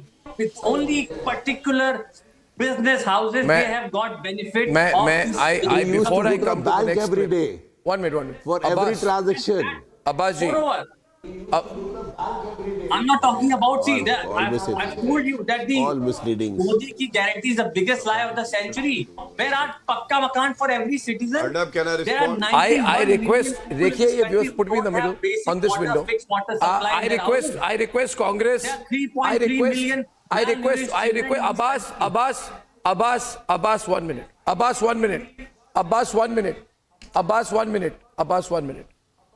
मैं हाथ जोड़ के रमेश सबरवाल जी से request करूंगा कि जब तक आपकी जो इंडिया अलायंस है समाजवादी पार्टी के साथ, जब तक ये औपचारिक तौर से आप इसको तोड़ ना दें, आप समाजवादी पार्टी के साथ इस तरह से झगड़ा मत कीजिए टीवी पर. अभी 5-6 दिन बाकी हैं, आपकी अलायंस टूटेगी, जरूर टूटेगी, मगर अगर आप उसको टूटने के पहले इस तरह से फाइट करेंगे तो लोग क्या कहेंगे? अगर मुझे I am worried about public perception. Abhishek, आपकी टूटेगी, आपकी जरूर टूटेगी. break, then it can be. We are ready to go an extra mile. Every party in India. He's the man who's behind. Arnab, allow me now to give a आपने अखिलेश कहा aspiration of the people of this country. We are united. We will unite. Gaurav. There was overconfidence. Gaurav, before you come in, body language, the speech of the Prime मैं joke कर रहा Minister. था. I mean, Abbas, मैं joke कर रहा था. let's talk about some facts. इसको Let's क्या talk कहते about हैं? what India wants. Gaurav young है, satire Gaurav. Abbas, satire. Now, before Gaurav responds, I want to play clip 2, Gaurav. ये बहुत amazing clip है of the Prime Minister, where he gives a statistic कि 2014 में आप क्या celebrate कर रहे थे और 2024 में आप किस चीज पर celebrate करने के लिए आप ready नहीं हो. I want to run a small clip, the second clip.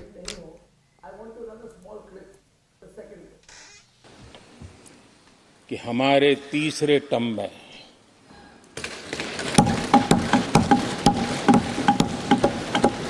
Bharat दुनिया की तीसरी बड़ी आर्थिक ताकत बनेगा।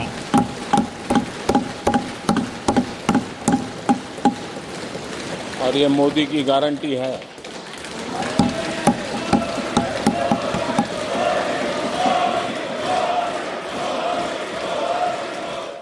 In the next 3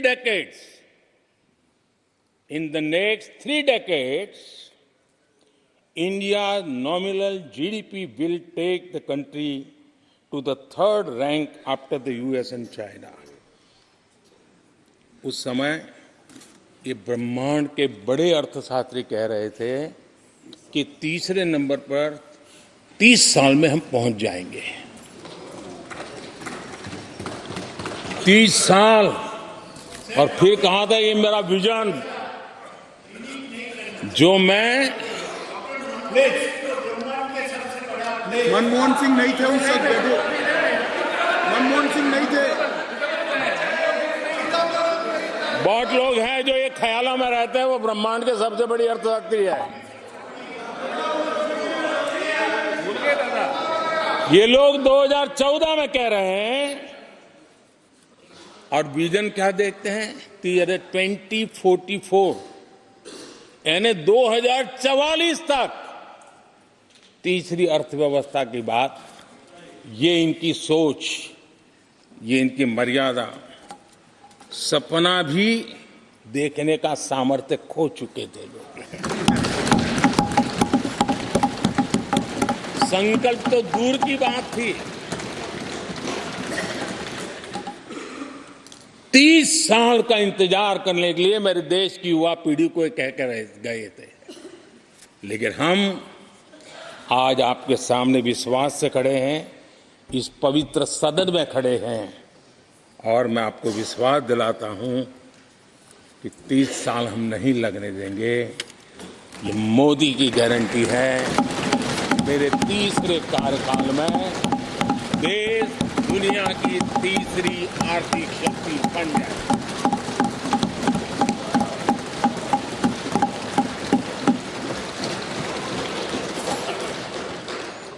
कैसे लक्ष्य रखते थे, उनकी सोच कहां तक जाती थी, दया आती है। और आप लोग 11 नंबर पे बड़ा गर्व कर रहे थे, अब 5 नंबर पहुंचा दिए जी।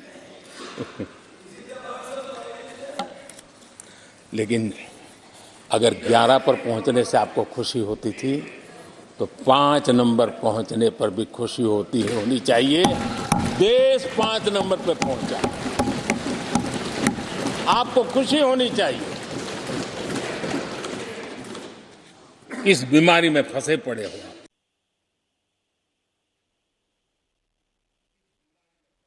Arka Kumar Nag going to the debate. You heard the clip.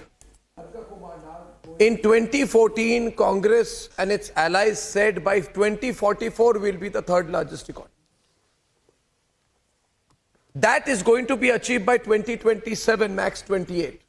Which means what the Congress wanted to do in 30 years, the BJP has done in 13 years.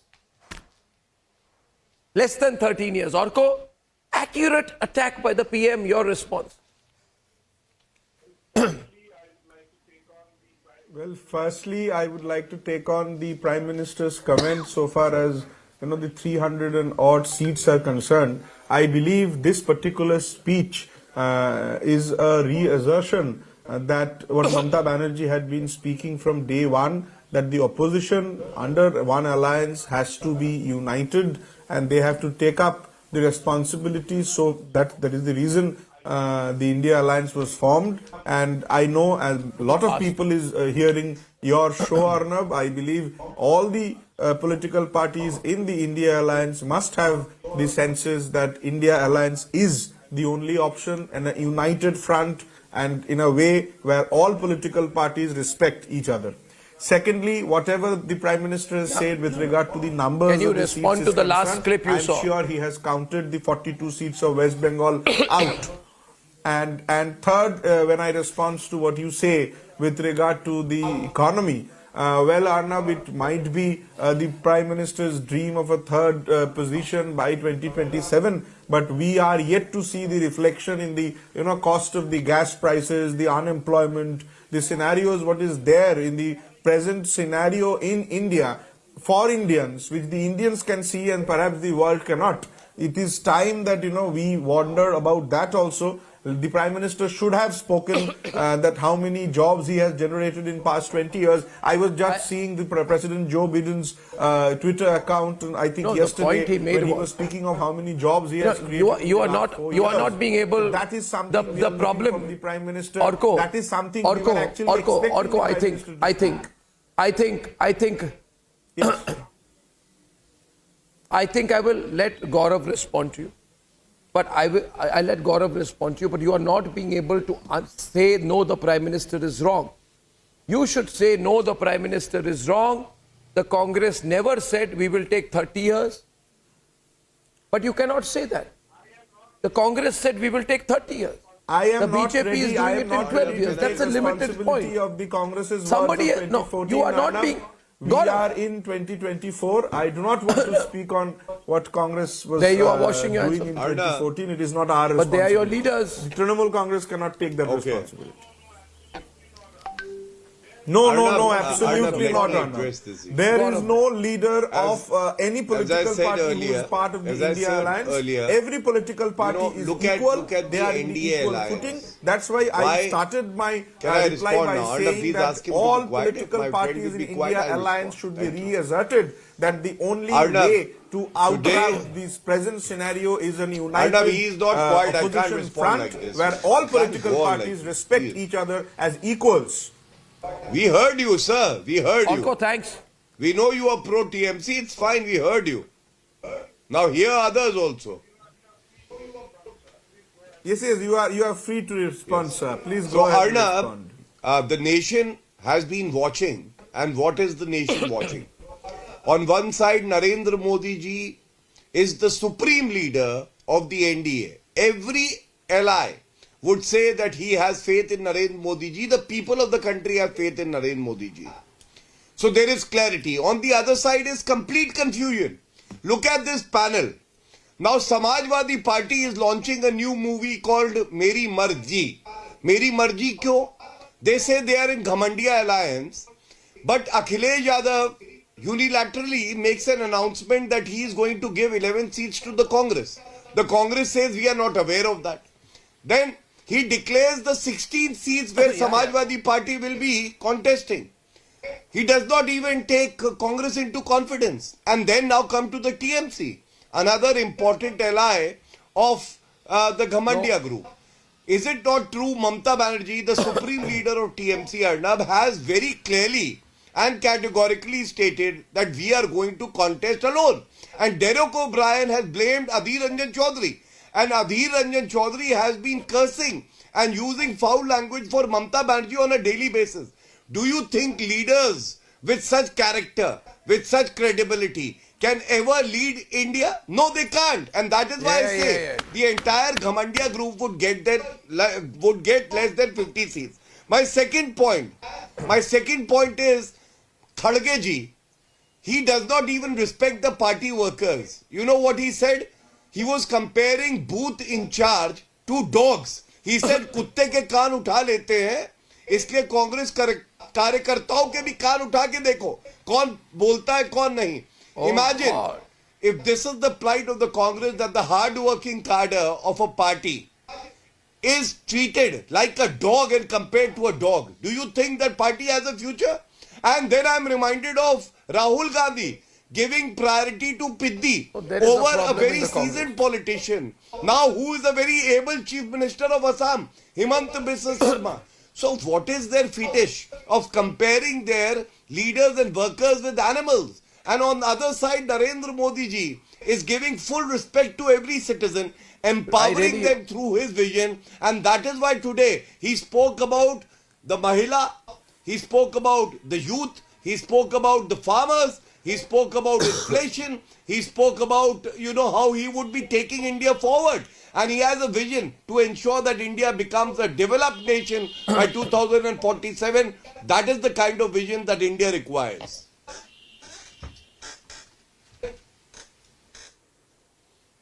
I think that, Ramesh Sabarwal ji, I know you for many years. It is very sad. Let me tell you, Abhishek, whatever is happening to Ramesh Sabarwal, Congress, but very sad, Abhishek. It's a walkover. Abhishek, they are not even trying to fight. Was not accepted. Abhishek, Kharge ne haath khade kar diye. और इनके leader, the 55-year-old political debutant, is in a bus with seats that are equivalent to any international first-class plane. You see, you understanding, Gaurav? It is, when Narendra Modi says a failed product, उसी failed product को जयराम रमेश कह रहे हैं, हम उसी को launch करेंगे. So Abhishek, there is a big message in today, the whole Prime Minister's body language, his speech, his nature of content, his prediction. नहीं, Mr. Sabarwal, आप मुझे नहीं, आप अभिषेक को बोलिए. आप अभिषेक को समझाइए. He's an experienced political reporter, he'll tell you. आप अपने body language को देखिए. You are like a murjaya or fool today on my program. Sabarwal ji, you are not, I don't know what you're doing. They got psyched out now. Completely psyched. They don't know what's going on. Abhishek, they don't have a leader, they don't have a party. Can I take one? They have been psychologically taken over by Prime Minister's aura, it seems, or not. Because just to give you an example of why I say they are psyched out, represented by Congress President Mallikarjun Kharge, 3 comments within 24 hours. First, he says while entering Parliament, Modi ji is very disciplined. Then he goes inside and says everyone is saying 400 par. And then he, indicates towards the Prime Minister and says, and tells the MPs sitting behind the Prime Minister that you are winning because of him. So obviously, in the back of his mind, Kharge knows, the Congress President, that Modi is winning and everyone winning there is because of Modi. So the aura of the Prime Minister has really taken down the Congress party even before the battle really begins.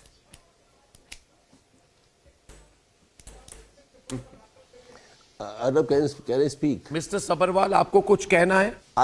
Can I speak for a moment? मुझे कहना है. Please allow me to speak. The whole speech of the Prime Minister, the first phase today, it was of the Congress party by party and the nation's party, which has ruled the country, which has served the country rather. Now all of you are debating on my party only. Ruled. I don't know how much obsession you people are. How much obsession you people are afraid of us. How many leaders you want to take? Take. Everybody take. People of India are with us. Without the help of the EVM and enforcement agencies, and Modi has formed the new Kanuns, which he was mentioning today in the Parliament. EVM. सबको extension दे दो. Home Secretary को 2 साल दे दो. Chief सेक्रेटरियों को दे दो, CBI वालों को दे दो, सबको एक्सटेंशन दे दो, पूरा पिरामिड तोड़ दो, सारे गवर्नमेंट सर्वेंट्स को डिमोलाइज कर दो, सबको ईवीएम शुरू हो गया. He has formed his own. That's why, because it's a defeated Congress party, it has no idea, no clue whatsoever, no understanding of how to EVM. So obviously they have to find a scapegoat to begin with EVM, end with EVM. It will ultimately be about EVMs. Every bureaucrat are playing in their heads by getting extension. Delhi में chief secretary को 1 साल बढ़ा दो, UP के chief secretary का 3रा साल कर दो. अरे शर्म करो, कभी ऐसा होता था? What will happen to the whole vertical? You are killing the bureaucrats who are having the age of 58, 59. You're taking their aspiration of the life. Arnab, can I respond? You're taking their positions. Responding. All of you people have taken the whole country's constitution into the granted दिया अपना पूरा संविधान को देश के. ना सीटें बोल रहे हैं, Arnab, 370 जीतेंगे, friend 400 here, बोल रहे हैं। अरे भाई क्या हो रहा है? कितनी इंडिया मैनिपुलेट करोगे? Why you people are having obsession of us? इतना डरते क्यों हो? क्यों ले गए हेमंत को? क्यों ले गए को? क्यों ले जाते हो? अपने दम पे लड़ो ना। रमेश जी ऐसे मत करिए, दिक्कत हो जाएगी। जीत के दिखाओ। सांस फूल Why रही है you आपकी। need the leaders of my party? ऐसे मत करिए, सर्दी का समय है, आपकी सांस फूल रही है। Why you need Congress? अरे आप फट जाएंगे। Emotional response from Ramesh Sabharwal, very emotional tonight. Emotional. He's emotional हो गया। इनको रोकिए, घमंडी हमारे भाई है, गिर ना जाए। घमंडी क्या है यार? लोगों की नजरों से तो गिर ही चुके हैं, कहीं ये गिर ना जाए। मत ऐसे मत चिल्लाइए रमेश जी, अच्छा नहीं लग रहा। आप राहुल गांधी थोड़ी ना है।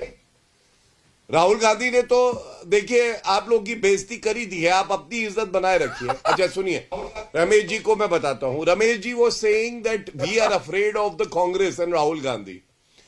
I will tell you, Arnab, in reality, he wanted to say that the Congress leaders and workers are afraid of Rahul Gandhi because they don't know what would Rahul Gandhi do. And wherever he goes, there is always a loss for the Congress party. In the Bharat Todo Anyay Yatra, Milind Deora left the Congress. After that, what happened in Bihar, we have seen. Nitish ji has joined NDA. In West Bengal, Mamata Banerjee, after Bharat Todo Nyay Yatra, has said that we'll contest alone. Punjab, Bhagwan Maan has said the same. इसका मतलब भस्मासुर कौन है? भस्मासुर राहुल गांधी है. Second, I want to make it very clear. Narendra Modi ji is a man who delivers even the impossible. Three things I will tell you. Article 370 abrogation, considered impossible, made achievable by Narendra Modi ji. Bhavya Ram Mandir, they used to throw taunts at us. Narendra Modi ji ensured that. UCC, good news is coming from Uttarakhand. Very soon, we might also have that. How beautiful. This is what Indian democracy is all about. The strength and the resilience of Indian democracy cannot be judged by stooges and corrupt people like you. Look at yourself. Even your family will be ashamed you are shouting like this. Third year extension. And in the end, Arnab, I must say one thing. Imagine how much Narendra Modi ji, his cabinet has worked hard. That after Sabharwal जी मैं आपको कहना चाहता हूँ कि Sabharwal ji to serve the people of the country. Sabharwal ji, have you ever seen this? No, I want to speak to Mr. Sabharwal. No. Gaurav, मुझे give me a chance to. Viewers are asking me that why is such a senior leader like Ramesh Sabharwal getting so emotional today? मैं उसको I want to explain because I know him for a long time. वैसे इनमें धीरज भी है, इनमें धैर्य भी है, मगर आज ना इनमें धीरज है ना धैर्य है. इसका कारण ये है, मैं अब समझाना चाहता हूं सबको, क्योंकि आज के बाद अभिषेक, आज के बाद कोई एक पार्टी भी सीताराम येचुरी को छोड़ के या डी राजा को छोड़ के, बाकी ये दो वामपंथी पार्टियों को छोड़ के कोई पार्टी कांग्रेस के अलाई नहीं बनेगी. आपको मैं अगला क्लिप दिखाता हूं. द प्राइम मिनिस्टर सेड कि इनकी रफ्तार जो थी, अगर उनके रफ्तार में हम काम करते जो हमने 10 साल में किया है 100 साल लग जाते. ये क्लिप देखिए.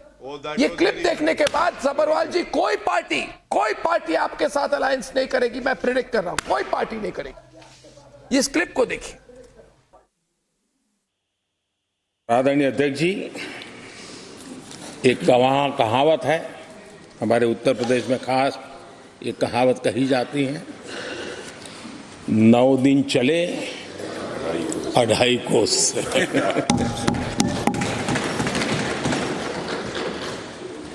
और मुझे लगता है कि ये कहावत पूरी तरह कांग्रेस को परिभाषित कर देती है. ये कांग्रेस की सुस्त रफ्तार का कोई मुकाबला नहीं. आज देश में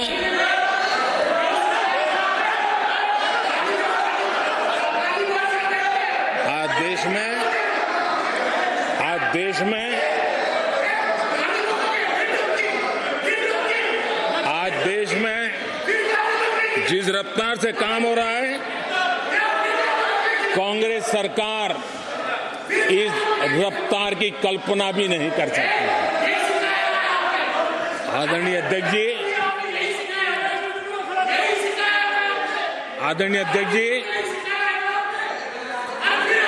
शहरी गरीबों के लिए हमने 400 घर हमने गरीबों के लिए, आदरणीय अध्यक्ष जी, हमने गरीबों के लिए 4 करोड़ घर बनाए।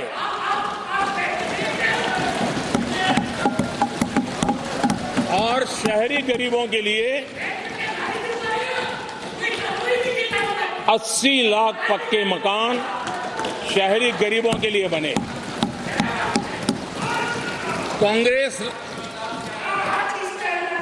अगर कांग्रेस की रफ्तार से घर बने होते तो क्या हुआ होता, मैं इसका हिसाब लगाता हूं।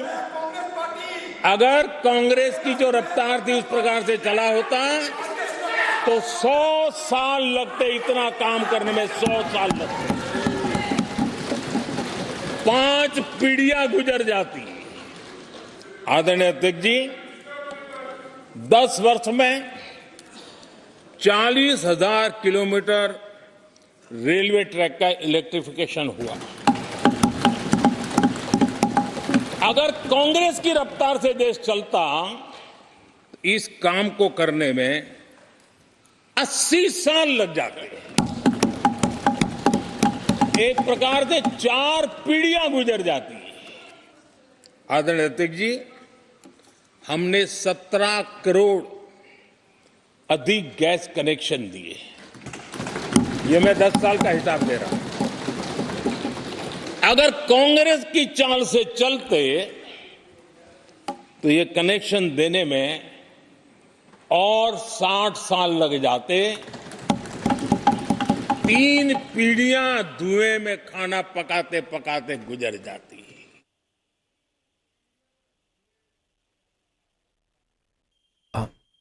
अब्बास, आज के स्पीच के बाद, after today's speech, you cannot tie up with Congress.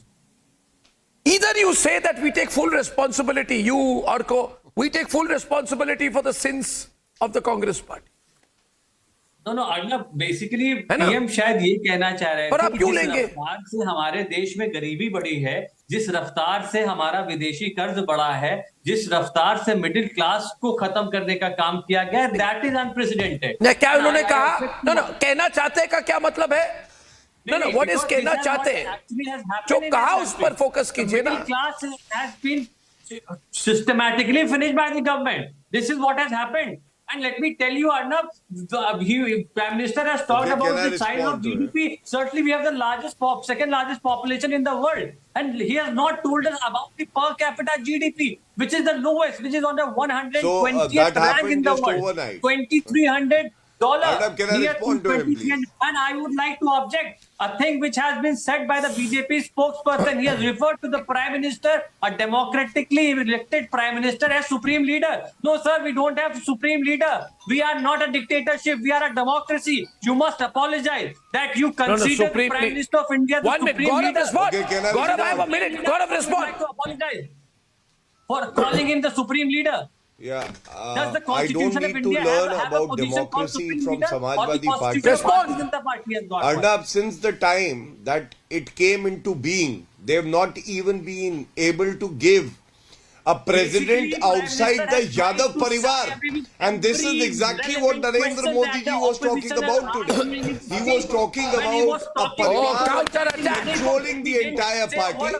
And Akhilesh Yadav को तो इज्जत आपके अपने घटक दल नहीं दे रहे। Who said Akhilesh Vakhilesh? It was Kamal Nath. Did he not say Akhilesh Vakhilesh? And then who called Akhilesh Yadav Girgit? It was Mayawati. You had allied with Mayawati in the previous Lok Sabha election. Why 74% post in Group B are vacant? Why 60% post in Group Ladies and gentlemen, this is a very important part. I'm getting a great feedback.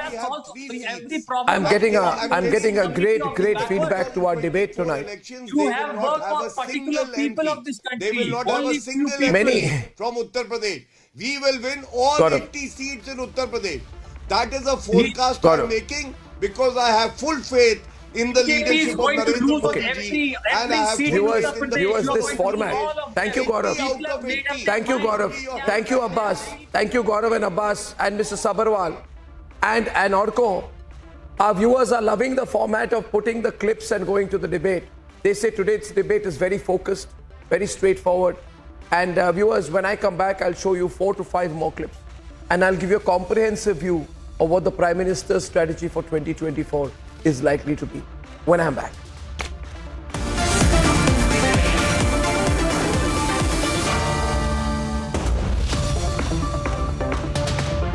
Amity faculty have filed over 2100 patents. Yet another reason why Amity has been ranked among the top for innovation achievements. I think it's the best time that has been chosen, and we cannot stop anymore. The temple construction will keep happening. It may take several more months to finish, or maybe years. But what is now available, what is ready, we should just go on. Gurudev, my are the opinion. Muslims a part of this celebration? You know, we are just days away from the Pran Pratishtha of the Bhavya Ram Mandir. And I remember that in 2018, we were covering very closely what you were doing. And I must say today to all the viewers that it's not just the court verdict. It's also, viewers, we must understand there was a setting, there was a mood setting which happened. And the process of reconciliation happened before the court order, when Gurudev Sri Sri Ravi Shankar sat with all the representatives of both the sides. I remember he had sat and he even told, there were 12 trunks which were given full of documents to the Chief Justice of India at that point of time. Gurudev was part of the negotiation which went on with both sides. Gurudev, at that time you had said that India will turn into another Syria if this dispute is not resolved.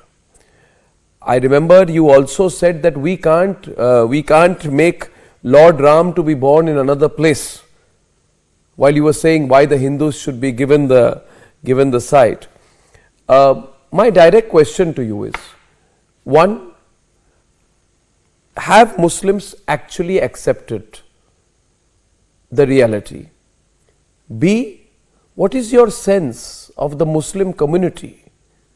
Are they truly part of this celebration, or is there a feeling of angst inside them about the Ram temple today? As far as I know, today there is very good feelings even among the Muslims. I don't see there is any such bickering.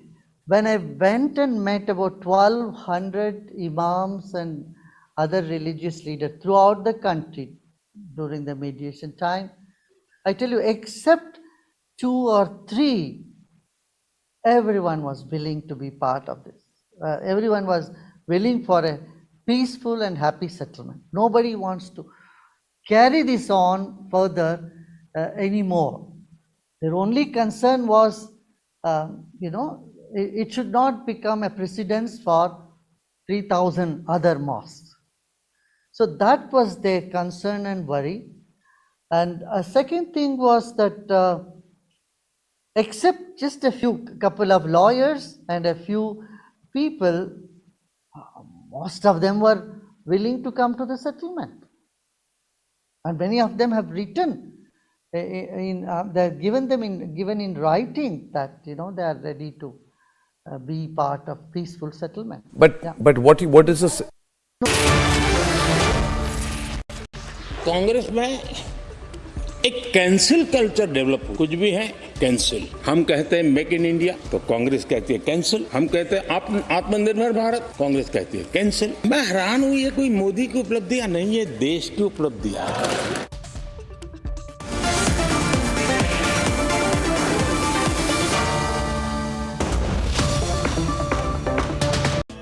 Amity faculty have filed over 2100 patents. Yet another reason why Amity has been ranked among the top for innovation achievements. People are uncomfortable. No, too much Hinduism nowadays. Why should we be passive Hindus? We are becoming aggressive Hindus. What is your view of all this, Gurudev?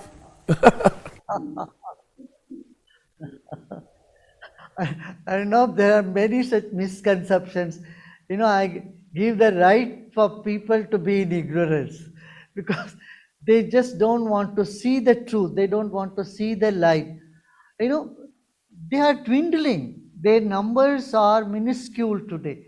They should go to the ground level and just look at what people want. People are today very proud of being who they are, what they are. That was not the case before. Someone who crosses the boundaries of India will even change their names. That's not happening today. You see, the revivalism, when something good is being revived, why to shy away from that? Be part of the revivalism. It's a flood that is happening today of upliftment of the whole nation, and you should just be part of that. See, when you say development, development doesn't only mean making roads and building houses. It also development of the civilization, the culture, the values that we uphold. And today the world is welcoming our values, these values. You know, if you closely watch the developed countries, the struggle they are going through today is appalling, you know. And we don't want those ills of the society come into our society as well. 1 in every 3 person is getting depressed. And they're all turning towards yoga, they are all turning towards chanting, which was a taboo before. 42 years back when I started Art of Living, yoga was a taboo. Not everybody wants to even think about it in the world. But today, I tell you, 1/4 of the population, maybe now 1/3 of the population, world's population, are practicing meditation, yoga, chanting, and all this. So people now should wake up to this reality and not just shy away from or feel so entrenched in the old colonial mindset. I think so. I think people should be comfortable with who they are. And Hindus are becoming comfortable with who they are in their essence. And I think this is very important. I think actually, Gurudev, too much politics, symbolic politics has happened around Hindus. You know, you also put religion against religion, don't you think so? I mean, you...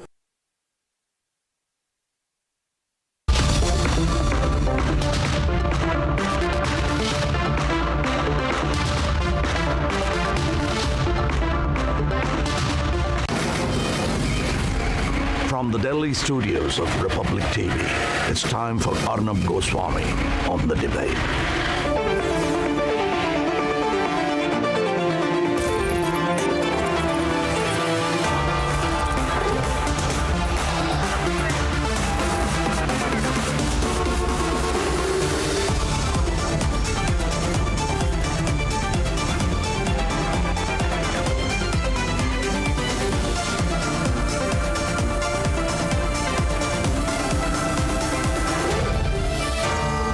The Debate at 10, powered by Reva University, Quick Heals Secrite, Green Lamb, Policy Bazaar, co-powered by Samsung S24, 99acres.com.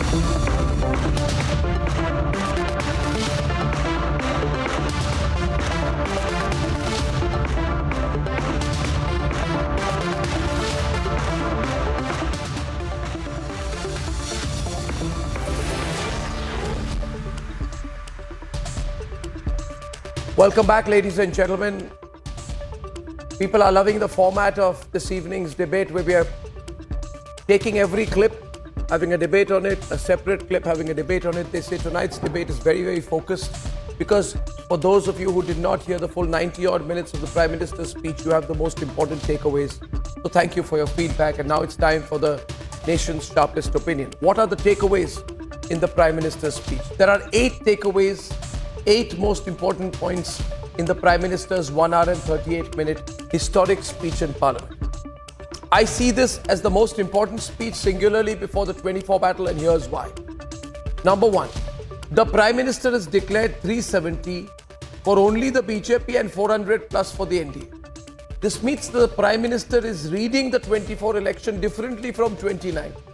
Because even insiders and psephologists will say the 370 plus number is about 40 more, even if the BJP goes all out. So there's some mega X factor from the Modi reading of this campaign. And he is the most experienced and popular Prime Minister that the country has had. Point number 2, the Prime Minister has rightly called out the rivalry of the UPA era of being mighty pleased about being the 11th largest economy. You know, when Manmohan Singh and Chidambaram would say, let's celebrate, we are the 11th largest economy. This tells me the Prime Minister is very, very, very secure about the transformation he has led for India's economy. He's confident that the schemes have reached the ground. He's confident about the dramatic shift in a digital-first economy. And he's, most importantly, razor-sharp sure about the contrast between the Congress era and now economically. Third, the Prime Minister is solidly reminding people about the paralysis of the Congress era. And that is very significant as a reminder 10 years in. If he is going to up the ante before the 370 plus figure, usually people are defensive. They say, no, we didn't do too many things wrong. That's not the way the Prime Minister is approaching the battle. He's looking for pro-incumbency in a solid way. If this pro-incumbency happens, then he goes down into history. Fourth, the unapologetic takedown of Nehru. Very good. I'm very happy. I'm glad the Prime Minister wasn't being too politically correct about it. Because the damage Nehru did, the selfishness of Nehru, the mistakes of Nehru, and the fact that Nehru was planted, selected and not elected as the first Prime Minister of the country. He has to be exposed. This is very significant for me because this concoction, ladies and gentlemen, of blind praise for Nehru and Nehruinism had to be countered. And the Prime Minister is positioning politically aggressively to openly counter it. Fifth, the Prime Minister's step-by-step layout of what he calls his 3 terms is not just about confidence and equal, about strategic vision being delivered. He's working part of a plan. Sixth, corruption is going to be the main focus. The looters will be dragged back. Seventh, the zero tolerance to the Tukde gang is back in focus. Integration in the cacophony of secession of the opposition. That for me will set the tempo. And finally, the countering openly and confidently on the OBC issue. It was just, the way in which the Prime Minister said, you keep saying that where are the OBCs in our bureaucracy, in our government? And he pointed at himself and he said, you don't see me standing here. Ladies and gentlemen, here's clip 4, then we'll debate. देश की जनता ने हमें जब पहली बार सेवा करने का अवसर दिया तो हमने पहले कार्यकाल में यूपीए के समय के जो गड्ढे थे वो गड्ढे भरने में हमारा काफी समय और शक्ति लगी। हम पहले कार्यकाल में वो गड्ढे भरते रहे। हमने दूसरे कार्यकाल में नए भारत की नींव रखी और तीसरे कार्यकाल में हम विकसित भारत को निर्माण को नई गति देंगे।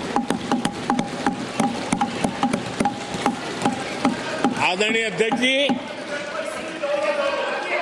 पहले कार्यकाल में हमने स्वच्छ भारत, उज्ज्वला,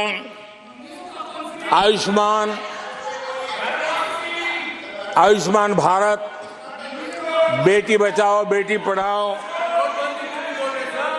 उसी प्रकार से सुगम्य भारत, डिजिटल इंडिया, ऐसे कितने ही जनहित के कामों को अभियान का स्वरूप देकर के आगे बढ़ाए। टैक्स व्यवस्था आसान हो, इसके लिए जीएसटी जैसे निर्णय लिए और हमारे इन कामों को देख करके जनता ने भरपूर समर्थन दिया। जनता ने बहुत आशीर्वाद दिए, पहले से भी ज्यादा आशीर्वाद दिए और हमारा दूसरा कार्यकाल प्रारंभ हुआ। कांग्रेस की जो मानसिकता है जिसका देश को बहुत नुकसान हुआ है,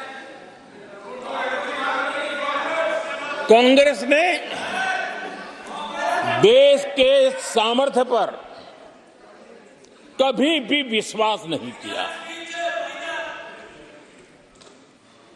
वे अपने आप को शासक मानते रहे और जनता जनार्दन को हमेशा कमतर आंकते गए, छोटा आंकते गए।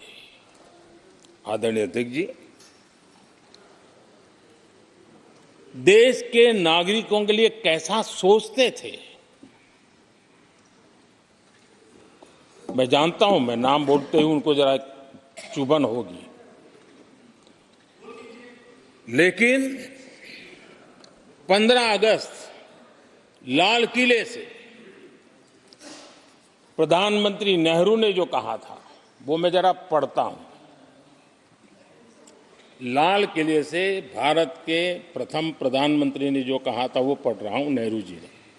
उन्होंने कहा था, हिंदुस्तान में काफी मेहनत करने की आदत आम तौर से नहीं है। हम इतना काम नहीं करते जितना कि यूरोप वाले या जापान वाले या चीन वाले या रूस वाले या अमेरिका वाले करते हैं। ये नेहरू जी लाल किले से बोल रहे हैं। यह न समझिए, यह न समझिए कि वह, यह न समझिए कि वह कौमें, ये न समझिए कि वह कौमें कोई जादू से खुशहाल हो गई। वो मेहनत से हुई है और अक्ल से हुई है। ये उनको सर्टिफिकेट दे रहे हैं, भारत के लोगों को नीचा दिखा रहे हैं। यानी नेहरू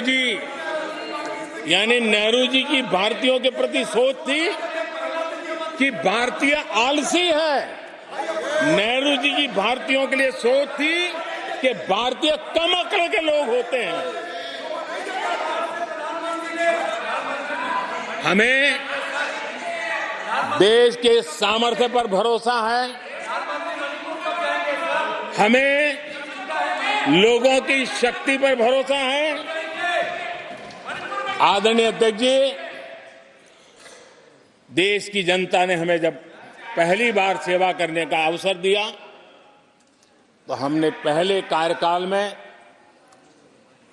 यूपीए के समय के जो गड्ढे थे वो गड्ढे भरने में हमारा काफी समय और शक्ति लगी। हम पहले कार्यकाल में वो गड्ढे भरते रहे। हमने दूसरे कार्यकाल में नए भारत की नींव रखी और तीसरे कार्यकाल में हम विकसित भारत को निर्माण को नई गति देंगे। आदरणीय अध्यक्ष जी, मोदी ने उनको पूछा जिनको पहले कोई पूछता तक नहीं था।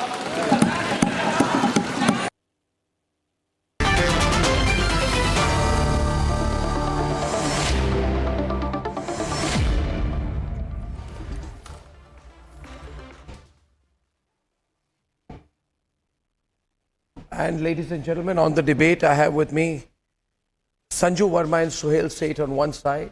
Suhail backs the Prime Minister's speech. Sanju Verma, national spokesperson of the BJP. We have the Samajwadi Party's Vivek Silas and backing the Aam Aadmi Party, Dr. Piyush Joshi. Vivek Silas, I want to start with you first. And Piyush Joshi.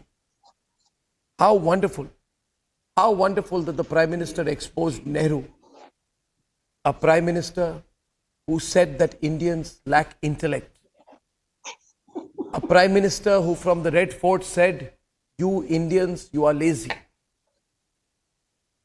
Indians are lazy. Chinese are not lazy. Indians lack intellect. Europeans have intellect. How unfortunate. The Prime Minister followed it up by saying, Vivek and Piyush, that he has faith in 140 crore Indians.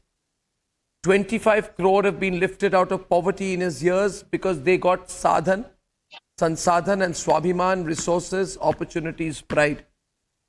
This is very important because if a leader runs down his own people, if you have people like Rajiv Gandhi, पैसे नहीं पहुंचते गरीब को, बड़ा पेड़ गिरता है, जमीन हिलती है, लोग मरते हैं। इंडियंस में बुद्धि नहीं है, इंडियंस में क्षमता नहीं है, इंडियंस में कुछ काम करने की इच्छा नहीं है। These kind of prime ministers we have had. So Vivek and Piyush, first of all, don't look so disappointed. It's not over till it's over. But please respond to these comments of the prime minister. Yes, first of all, very good evening to you, Arnav. I think the Honorable Prime Minister has taken India and the people of India for granted. That is why he has said that the Bharatiya Janata Party is going to win 370 seats and the NDA would get, say, around 400 plus. That is what he said. I think it is, it is for the people of India to decide that who is going to get what at the end of the day. It's not the Prime Minister that who can decide it in the Parliament. I think it is an insult to the voters of India what he said. The Prime Minister also talked about Ayushman and Ujjwala in his speech. I was hearing his speech very, very carefully. But he did not mention the CAG report, that how corruption has been done in Ayushman Yojana and Ujjwala Yojana both. He talked about GST, but he didn't even speak a word about the demonetization and the after effects of demonetization. He talked about Khadi also, very surprisingly. But he forgot to mention that he wears a suit of 10 lakhs and he changes his dresses 4 times a day. He talked about 2 crore. He couldn't give 2 crore jobs, but today he talked about 3 crore Lakpati Didi. That is an irony, Arnav. It is something incredible. बेटियों की भी बात की और नोटबंदी में बेटियों की कैसे उन्होंने इंसल्ट की थी, सबने देख किस तरह से मजाक उड़ाया। मणिपुर में क्या हुआ बेटियों के साथ, उस पर एक शब्द नहीं बोला। हमारी रेसलर्स के साथ क्या हुआ उन्होंने नहीं let me I just take 10 seconds more, ना please give me 10 seconds. Today our honorable prime minister ने आइसक्रीम की बात की कि महंगी आइसक्रीम खा सकते हैं, कोई फाइनेंस मिनिस्टर बोल सकते हैं, लेकिन उन्होंने निर्मला जी की बात नहीं की जिन्होंने कहा हम तो लहसुन प्याज खाते ही नहीं है, तो हमको क्या पता उसका क्या रेट होगा। उन्होंने कहा मुझ पे जितना जुल्म कर सको जुल्म कर लो। उन्होंने ये भी कहा, मैं बहुत संजू जी बिल्कुल कहा, लेकिन जुल्म तो मोदी जी ने देश की जनता पे किया है। जिस तरह से गरीबी, महंगाई, बेरोजगारी, शिक्षा, स्वास्थ्य में काम नहीं हो रहा है और जिस तरह से लगातार भ्रष्टाचार बढ़ता जा रहा है। किसानों की बात की उन्होंने कि आय दुगनी करने की बात तो उन्होंने 2022 में की थी। संजू जी क्या हुआ, आय दुगनी हो गई क्या? किसानों को आप लोग ने आतंकवादी और पाकिस्तानी और खालिस्तानी क्या क्या नहीं बोला, उनके सामने कीले निकल आप लोगों ने गाड़ दी कि वो आगे नहीं आ पाए। 750 किसानों की शहादत हो गई, लेकिन आप लोग पे असर नहीं हुआ और आखिरी में कानून को वापस Vivek Silas, Vivek Silas, I need to just correct you.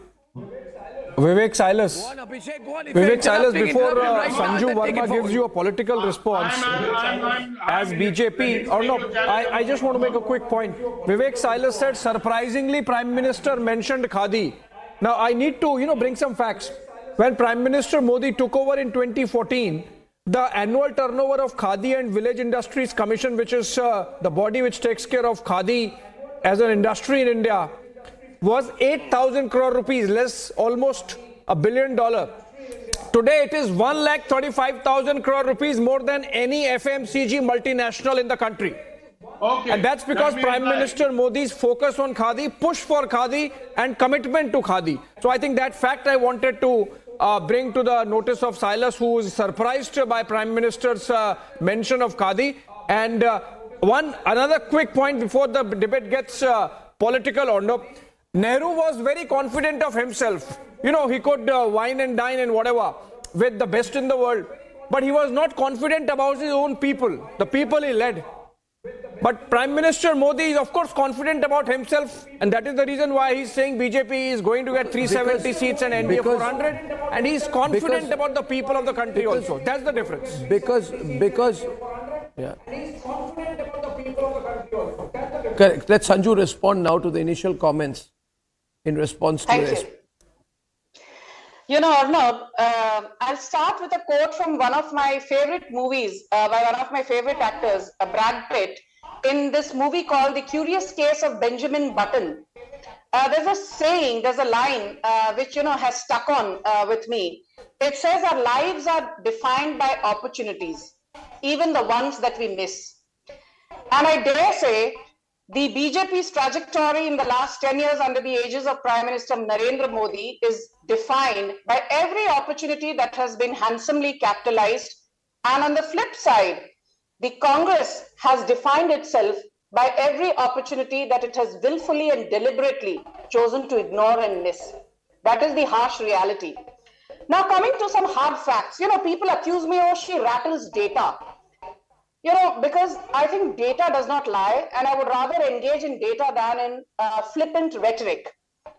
The Prime Minister laid down the tenor ahead of 2024 by giving out relevant statistics. But since the Samajwadi panelist said, ye nahi hua, wo nahi hua, I would urge you to first listen to my video, which is going quite viral on Twitter.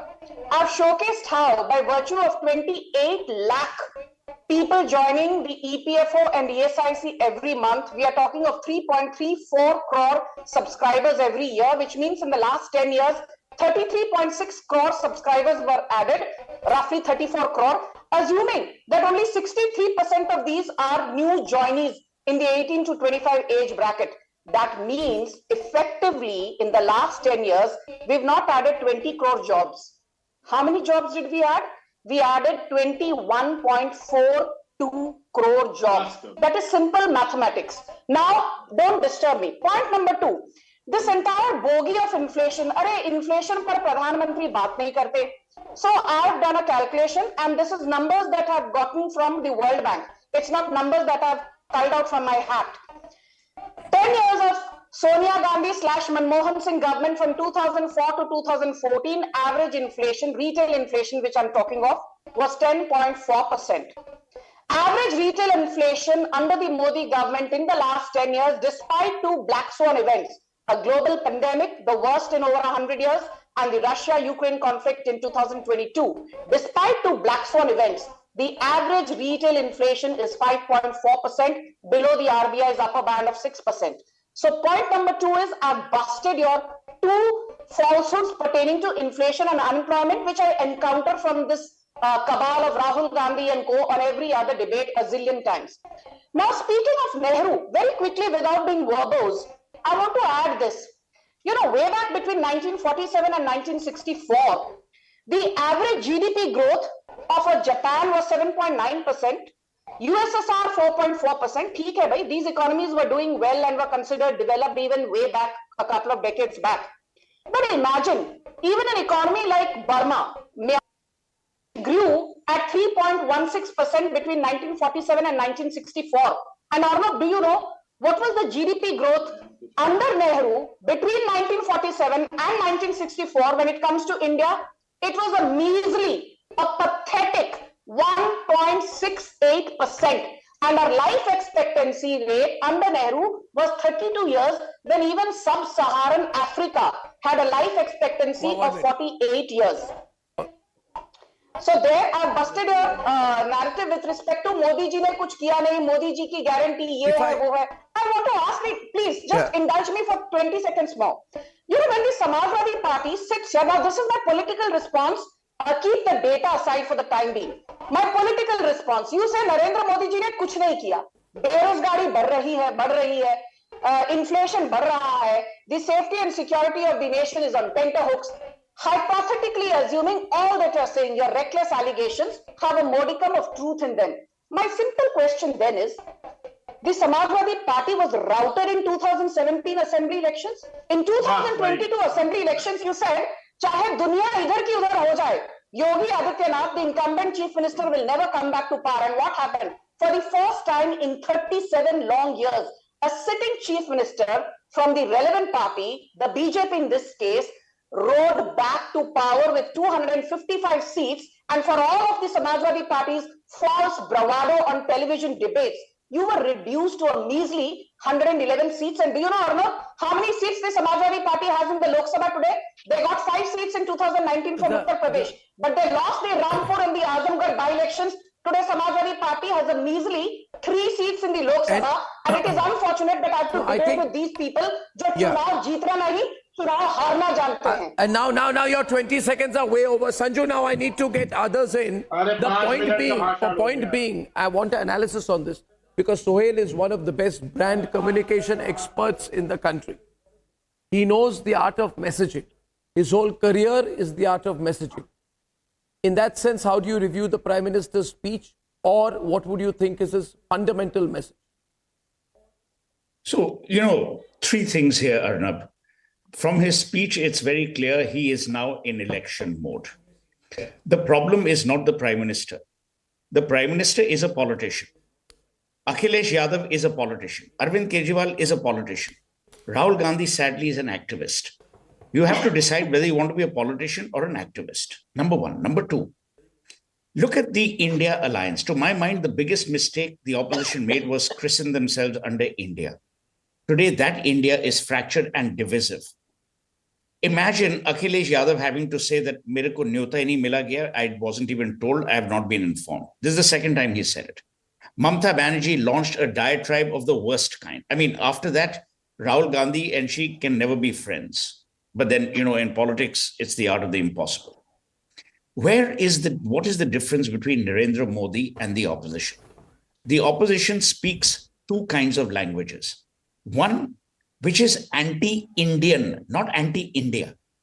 Anti-Indian. It's almost as if jo bhi tarakki India kare, the opposition wants to mock it. That's the perception. And does the BJP capitalize on that perception? Of course they do, because they're a political party. They're waiting for you to stumble. Every time you question the Prime Minister, he transfers that question. देखिए, ये मेरे पे नहीं, पर भारत पे सवाल उठा रहे हैं. ये मेरी कामयाबी पे नहीं, आपकी कामयाबी पे सवाल उठा रहे हैं. So what he does is he transfers it, and the opposition is left stunned because they don't know what to do. Adhir Ranjan Chaudhary is Manishankar Iyer 2.0. Everything is going swimmingly well. First, you start abusing Mamata Banerjee, who's your only ally. Next, in Parliament today, you question Balakot. You then cast aspersions on the armed forces, which are very dear to every Indian, as they should be. I mean, how many self-goals will you score? Even Maradona, from heaven must be wondering what the hell is going on. Number three, the Prime Minister communicates in a language where messaging is very clear. I'd always joked about Narendra Modi, and he's been my briefing client. So I've told him this before he became CM and now. He should have been in advertising, but thank God he's not. He's fulfilling a larger purpose. Everything is sloganized so people can remember. Rahul Gandhi talks in a language that is indecipherable even to him. I mean, how on earth do you use coal for stoves? That itself spirals the entire population into a think, saying, what the hell is he saying? By the time the population understands what he said, Narendra Modi has moved the goalposts. Now, my point is, it's not about Narendra Modi or the BJP. The BJP is very clear, whether we like it or not.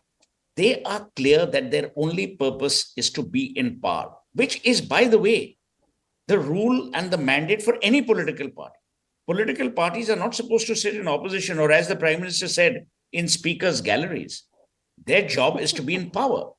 Arvind Kejriwal is in power, and hats off to Aam Aadmi Party for having come this far in such a short time. And it's praiseworthy.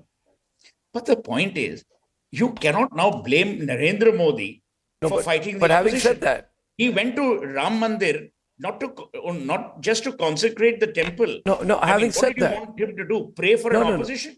Or go to Khan Market looking to buying an opposition? No, that's not his job.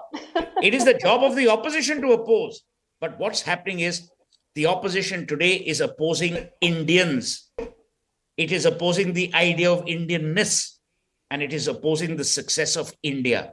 That's the problem. And the Prime Minister is smart enough to transfer every attack on him as an attack on India. I think, Piyush, my next clip, very well I understood. If my next clip is very significant, Piyush, from your perspective, since you're a Kejriwal supporter.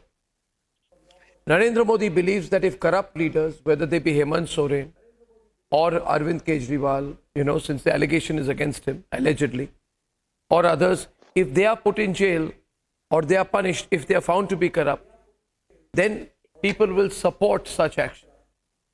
He actually said, with pride, they used to sees 5,000 crores. Our enforcement directorate under our time seizes 1,000 crores.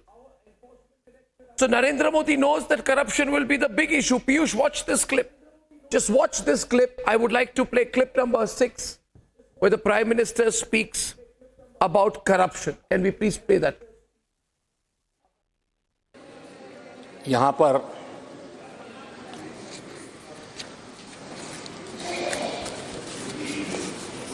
बहुत गुस्सा व्यक्त किया गया, जितना हो सका उतने कठोर शब्द में गुस्सा व्यक्त किया गया। उनका दर्द मैं समझता हूं, उनकी मुसीबत और ये गुस्सा मैं समझता हूं, क्योंकि तीर निशाने पर लगा है।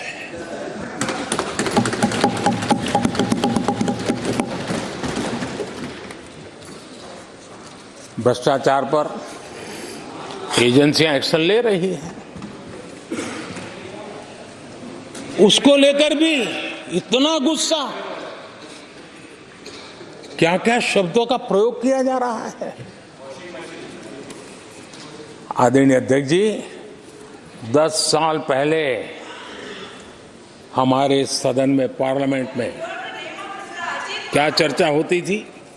सदन का पूरा समय घोटालों की चर्चा पर जाता था, भ्रष्टाचार की चर्चा पर जाता था, लगातार एक्शन की डिमांड होती थी। सदन यही मांग करता रहता था, एक्शन लो, एक्शन लो, एक्शन लो। वो कालखंड देश ने देखा है, चारों तरफ भ्रष्टाचार की खबरें रोजमर्रा।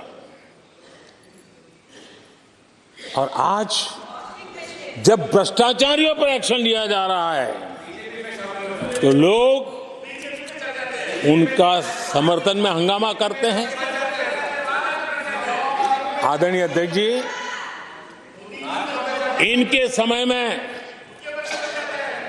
एजेंसियों का सिर्फ और सिर्फ राजनीतिक उपयोग के लिए उपयोग किया जाता था, बाकी उनको कोई काम करने नहीं दिया जाता था।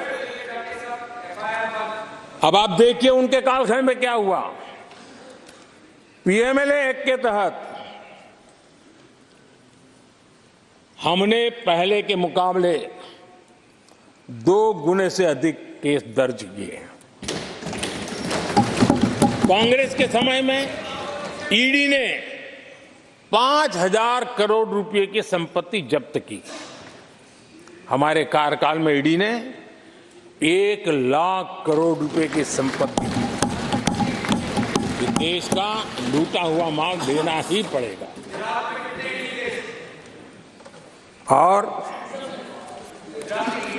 जिनका इतना सारा माल पकड़ा जाता हो, नोटों के ढेर पकड़े जाते हो, और अधीर बाबू तो बंगाल से आते हैं, देखे हैं नोटों के ढेर उन्होंने। तो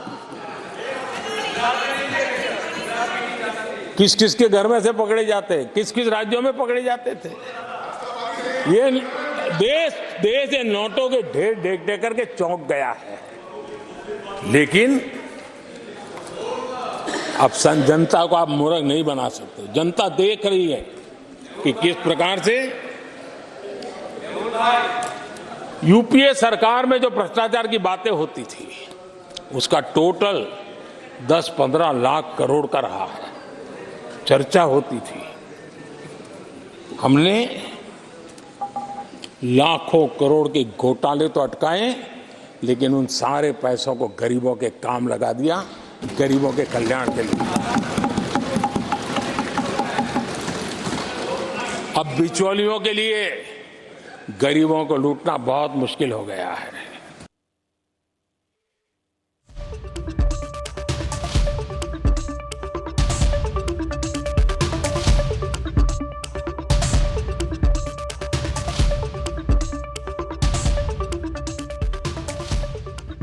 So Piyush, you must be very scared. You must be very scared. You thought ED, CBI, Supreme Court, go help us, we are being victimized, will put the BJP on the defensive. No. Absolutely the opposite. The Prime Minister is going to make it an issue to get votes. And you by claiming that, the ED is against you, and actually going around telling the people, we are corrupt, but vote for us. The BJP is going to say, we caught them, they are corrupt, vote for us. Who will the people vote for, Piyush?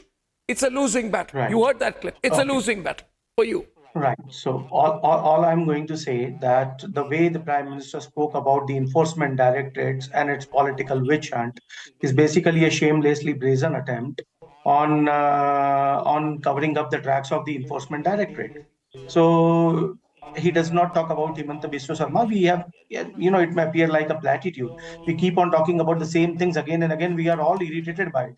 We did not talk about Ajit Dada Pawar. He did not talk about Digambar Kamath. He did not talk about Chhagan Bhujbal. He did not talk about, scores of the scams of corruption which have happened in the states which are being ruled by the Bharatiya Janata Party. I come from a state of Madhya Pradesh. The Prime Minister talked about Beti Bachao, Beti Padhao Yojana. Now tell me, the two topmost states who rank in maternal mortality are Assam and Madhya Pradesh. Assam ranks number one when it comes to maternal mortality rate. Corruption. And Madhya Pradesh ranks number two. Violation of FEMA. Violation of FEMA. I don't understand, Piyush Joshi. Violation if you heard the Prime Minister complete. Arnab, I have been very patient in listening to you. I heard you out.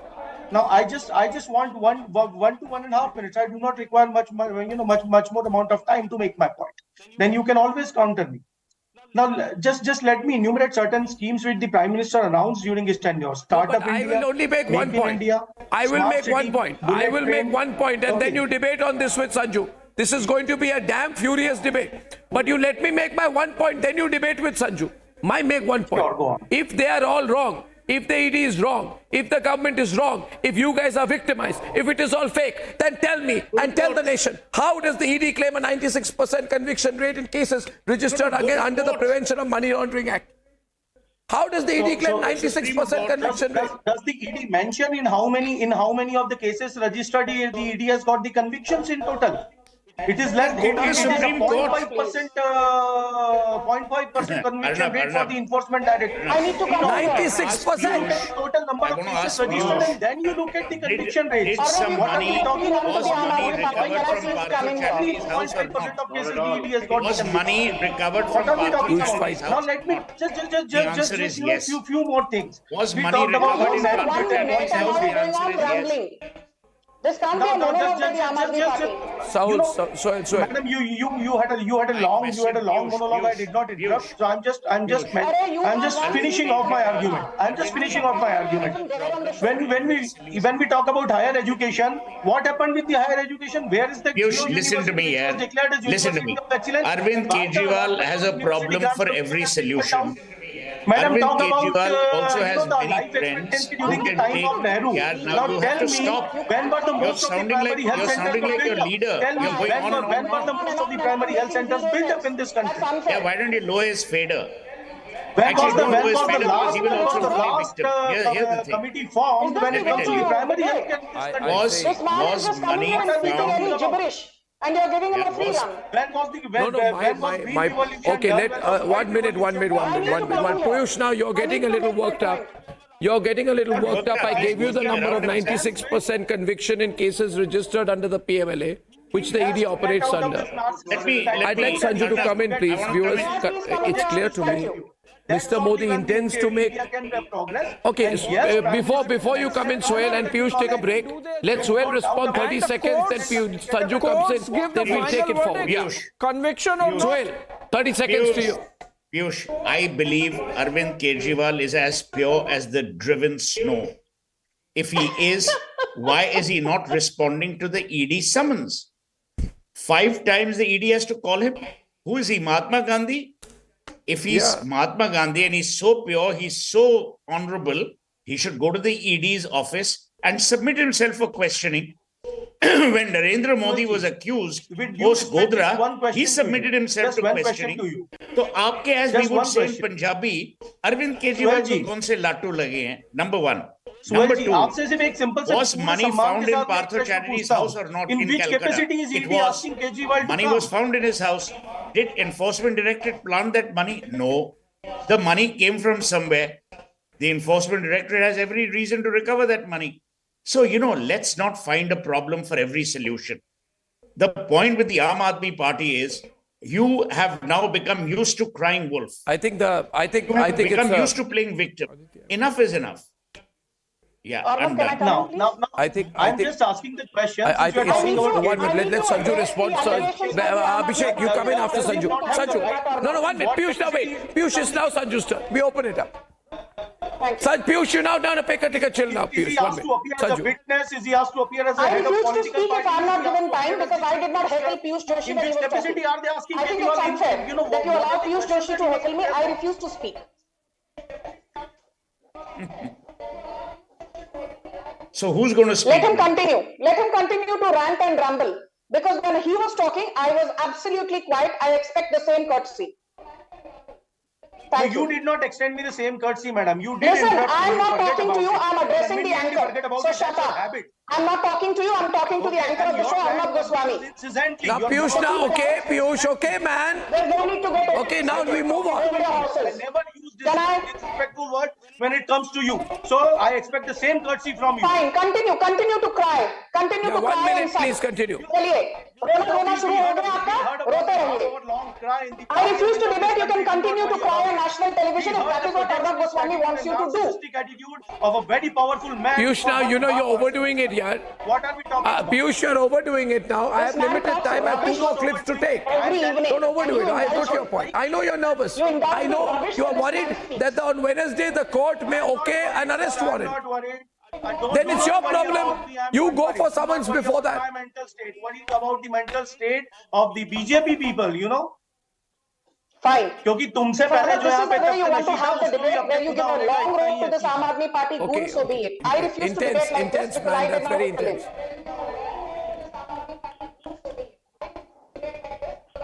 Continue, yeah. Piyush, be quiet. Arnab, you know, on a lighter note, if Arvind Kejriwal is innocent, then Sanju Verma is Taylor Swift, Arnab Goswami is Elvis Presley, and Piyush Joshi is Elton John. But unfortunately, that's not the case. On a more serious note, I have this to say, and maybe, you know, we can say Suhail Seth is Ed Sheeran. On a more serious note, I have this to say. It was in April 2023 that Abhishek Manu Singhvi was representing 14 opposition parties, including Congress, DMK, RJD, Aam Aadmi Party, what have you. And exactly the trope that the opposition speaks every 24/7 on live debates. And 95% of the cases are against the BJP. BJP is a washing machine. This is what Abhishek Manu Singhvi said.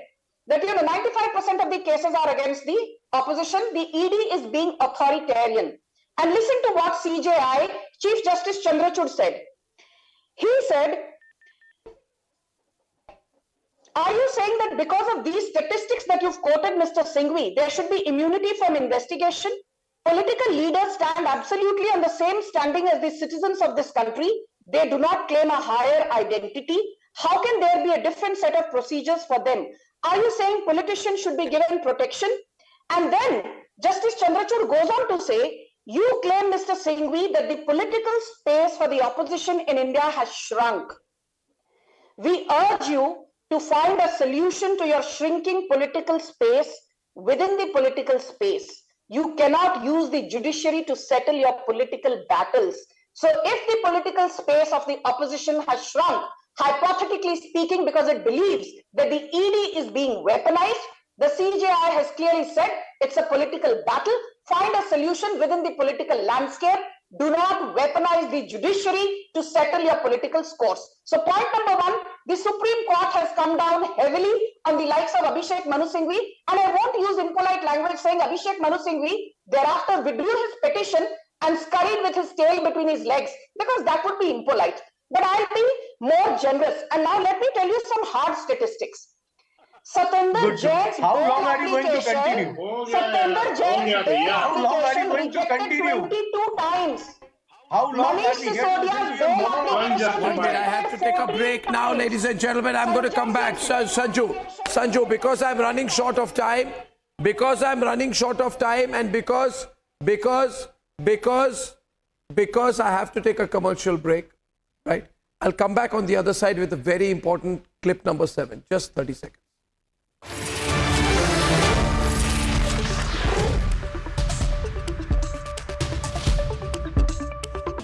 Amity faculty have filed over 2100 patents. Yet another reason why Amity has been ranked among the top for innovation achievements. मुझे मतलब बहुत दिनों से एक तरह से आशा थी कि आपसे मिलूंगा और आपको कहूंगा that I am a deep admirer of your films, your art, your personality and your acting style. Thank you so much. मुझे तो लगता है that you are a जैसे मैंने कहा future legend. मतलब आपने पूरे जो हमारी एक तरह से परफॉर्मिंग आर्ट्स और सिनेमा इंडस्ट्री, OTT,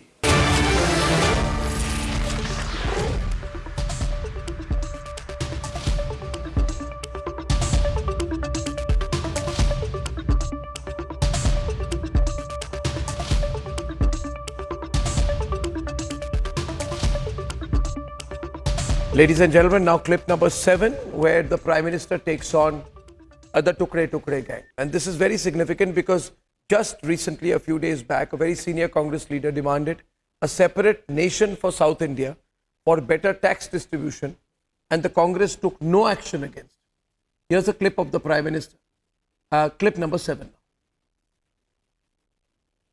आतंकवाद, नक्सलवाद एक छोटे दायरे में अब सिमटा हुआ है।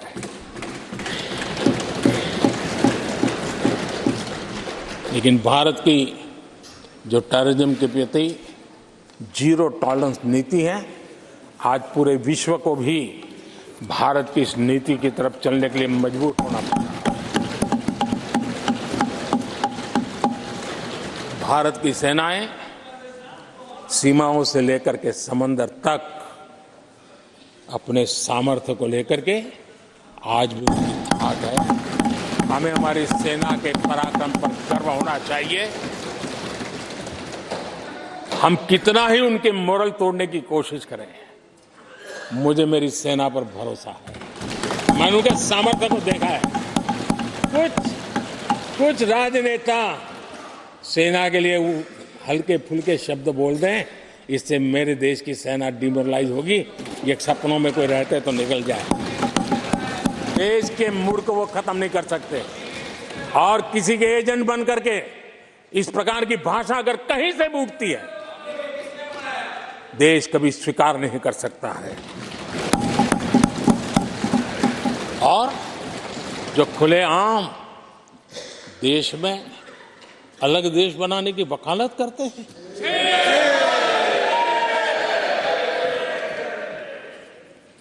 जोड़ने की बातें छोड़ो, तोड़ने की कोशिश करिए। यार, आपके अंदर क्या पड़ा हुआ है?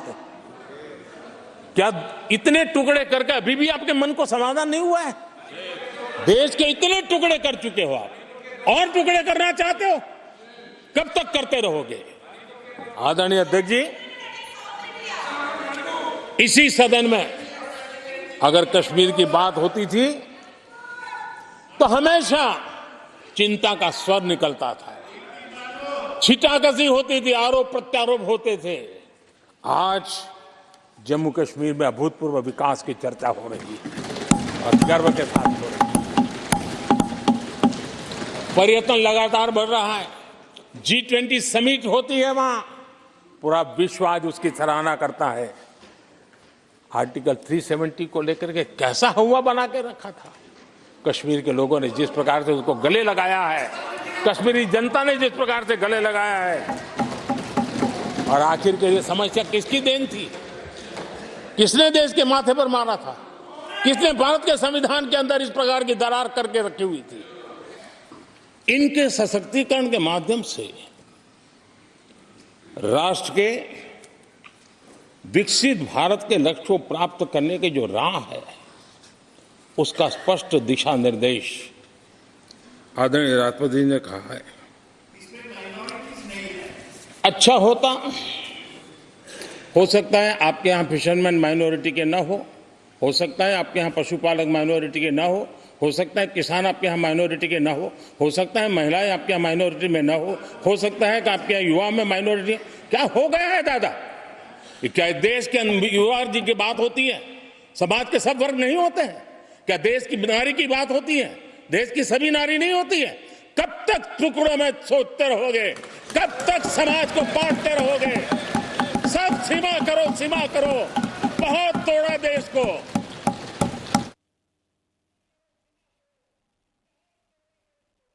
Strong words from the Prime Minister Vivek Sir. And very important, Soil. Because today the India Alliance says that India is not a nation. India is a union of states. India is not a nation. We are not a nation. And then a Congress leader comes and says, we want a separate country for the South. If this is not anti-national, what is, Vivek? And parties like yours remain quiet. You celebrate when such statements are being made. But you see, there's a general election coming, Sohail. People will punish you, Vivek. But strategically, Arnab, Modi is taking Arnab, advantage as he will. very clearly. Mr. Seth, please let me respond, Mr. Seth. Please, thank you so much. Arnab, let me tell you very, very clearly that I am with the Honorable Prime Minister on this. Very clearly, I am telling you, because the country cannot be divided at all under any stretch of imagination. That is our line. And but Congress says there should be a separate southern state, southern nation. I don't Rahul Gandhi says we are not a nation. You go along with that. I don't agree. I don't agree with Vivek the separation of our country. Not at all. Let me tell you. Sanju Verma from the Bharatiya But it's a difference of opinion you can live with. It's a difference of opinion you can live with. How do you live with that difference of opinion? How do you, Piyush? How do you? On the contrary, I can tell you if I were advising Samajwadi Party, I would have told Akhilesh, who I know has the right mindset, this would be reason enough for him to walk out of that alliance. To say that we do not subscribe to a view where India should be broken or India divided or India fractured. Exactly. That would have given him enough reason to walk out of that alliance. And people would have saluted the SP. Sometimes silence is complicit. And people will say that why did Akhilesh, a man of Akhilesh's legacy, not walk out of this alliance? Why is Mamata Banerjee not walking out of the alliance? Although she's abusing them day in and day out. But people are going to ask, because exactly what I said in my opening remarks. Okay, 1 minute responses now. Playing into Stunned exactly response the right narrative now. that you people are setting up. The reactions I'm seeing from the opposition parties. The reactions I'm seeing from the opposition parties throughout this special program give me a feeling that they know with the Prime Minister's speech, it's a rout. Exactly. Only question exactly is extent of the Let rout. the people of India decide. After May 25th. Let the people of India take a call. We cannot decide the People of India took a general call in election on a 2014. People of India took a call in 2019. People of India took a call in assembly elections in Uttar Pradesh in 2017. People of India took a call in 2022 UP assembly elections where Akhilesh Yadav was elected. The point is you're not willing to have a reality check. That's the basic problem with the opposition. Barring your visceral hatred for Narendra Modi, you have no common political agenda. You have no common economic program. You do not have a national leader. You do not have a national chairperson of the Dot Alliance. You are barely a loose alliance of debilitated parties whose only agenda is कि मोदी जी जो कहे हम उसके विपरीत बोलेंगे. That is why Samajwadi Party will not come back to power even in the next 20 years. लिखवा के रख लो. अरे भाई साहब, you have 3 seats in the Lok Sabha. Samajwadi Party has 3 seats in the Lok Sabha. Are you ashamed of yourself or not? You got 5 measly seats from What you Uttar did in Pradesh. Chandigarh, you should be ashamed of We yourself. got 62 What happened seats in in Lok Sabha Chandigarh? 2019 from Uttar Pradesh. We got Is that moral 73 you hold? seats in Lok Sabha That is why you are 2014 from Uttar Pradesh. How many This is seats what have you you do. got? चुनाव This is जीतो what- भाई साहब, this is what पहले you do. चुनाव जीतना It's a सीखो, mandate. बाद में बीजेपी को What you नैतिकता have पर done भाषण in देना. Chandigarh is I will shameful. listen to your rhetoric provided you should know how to win elections. apologize on that. You have been wiped out. You should be Your shameful. Akhilesh Yadav is fighting Sanju, you should Ram be Gopal shameful. Yadav. Ram Gopal You should Yadav is hold your fighting hand and Shivpal say Yadav. sorry ये to तो the आपकी nation. legacy है. What you have done Ladies is and You gentlemen, guys the are big not story able this to week. rise above your It is family incredibly fractious horrible politics. and dangerous. Ram It's Gopal Yadav is against Akhilesh Yadav. the election. Akhilesh Yadav is against The Shivpal election, Yadav. this is February, ladies and gentlemen. The 5th of February. So don't give me a bhashan. The 5th of February. Rubbish. This is the 5th of February. And my final thoughts tonight. Sanju, my final thought. This is the 5th of February. This is the month. This is the month when the general election schedule could be announced. This is the month. There's Narendra Modi on one side and nobody on the other. Exactly. I think time has run out for the opposition. This is the political reality that we are. This is the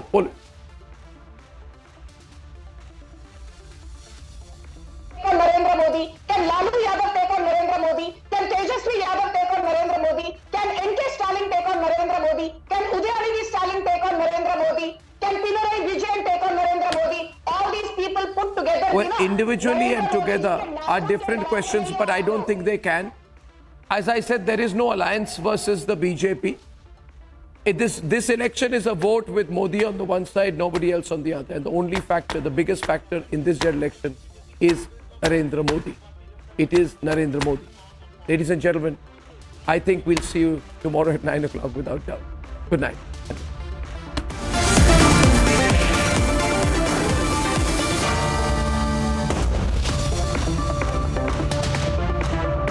Amity faculty have filed over 2,100 patents. Yet another reason why Amity has been ranked among the top for innovation achievements. I always felt that there was something which was preventing the Hindus from expressing their true feelings as Hindus and as nationalists and as part of people in public discourse. I had the fortune of being associated with the Ram Janmabhoomi movement from the word go. It started in 1983, but there is a background to it. It is not that this movement originated on the basis of Hindu-Muslim relationship in post-independence India, but it happened long back. All this came out in the course of the exchange of documents between Hindus and Muslims as to how the Ram Janmabhoomi movement evolved from the 18th century, early part of the 18th century. And the British had recorded it. A British judge had recorded in 1886 when a suit was filed to take possession of the Ram Janmabhoomi. He recorded that it is unfortunate that a Hindu temple was demolished and a mosque has been built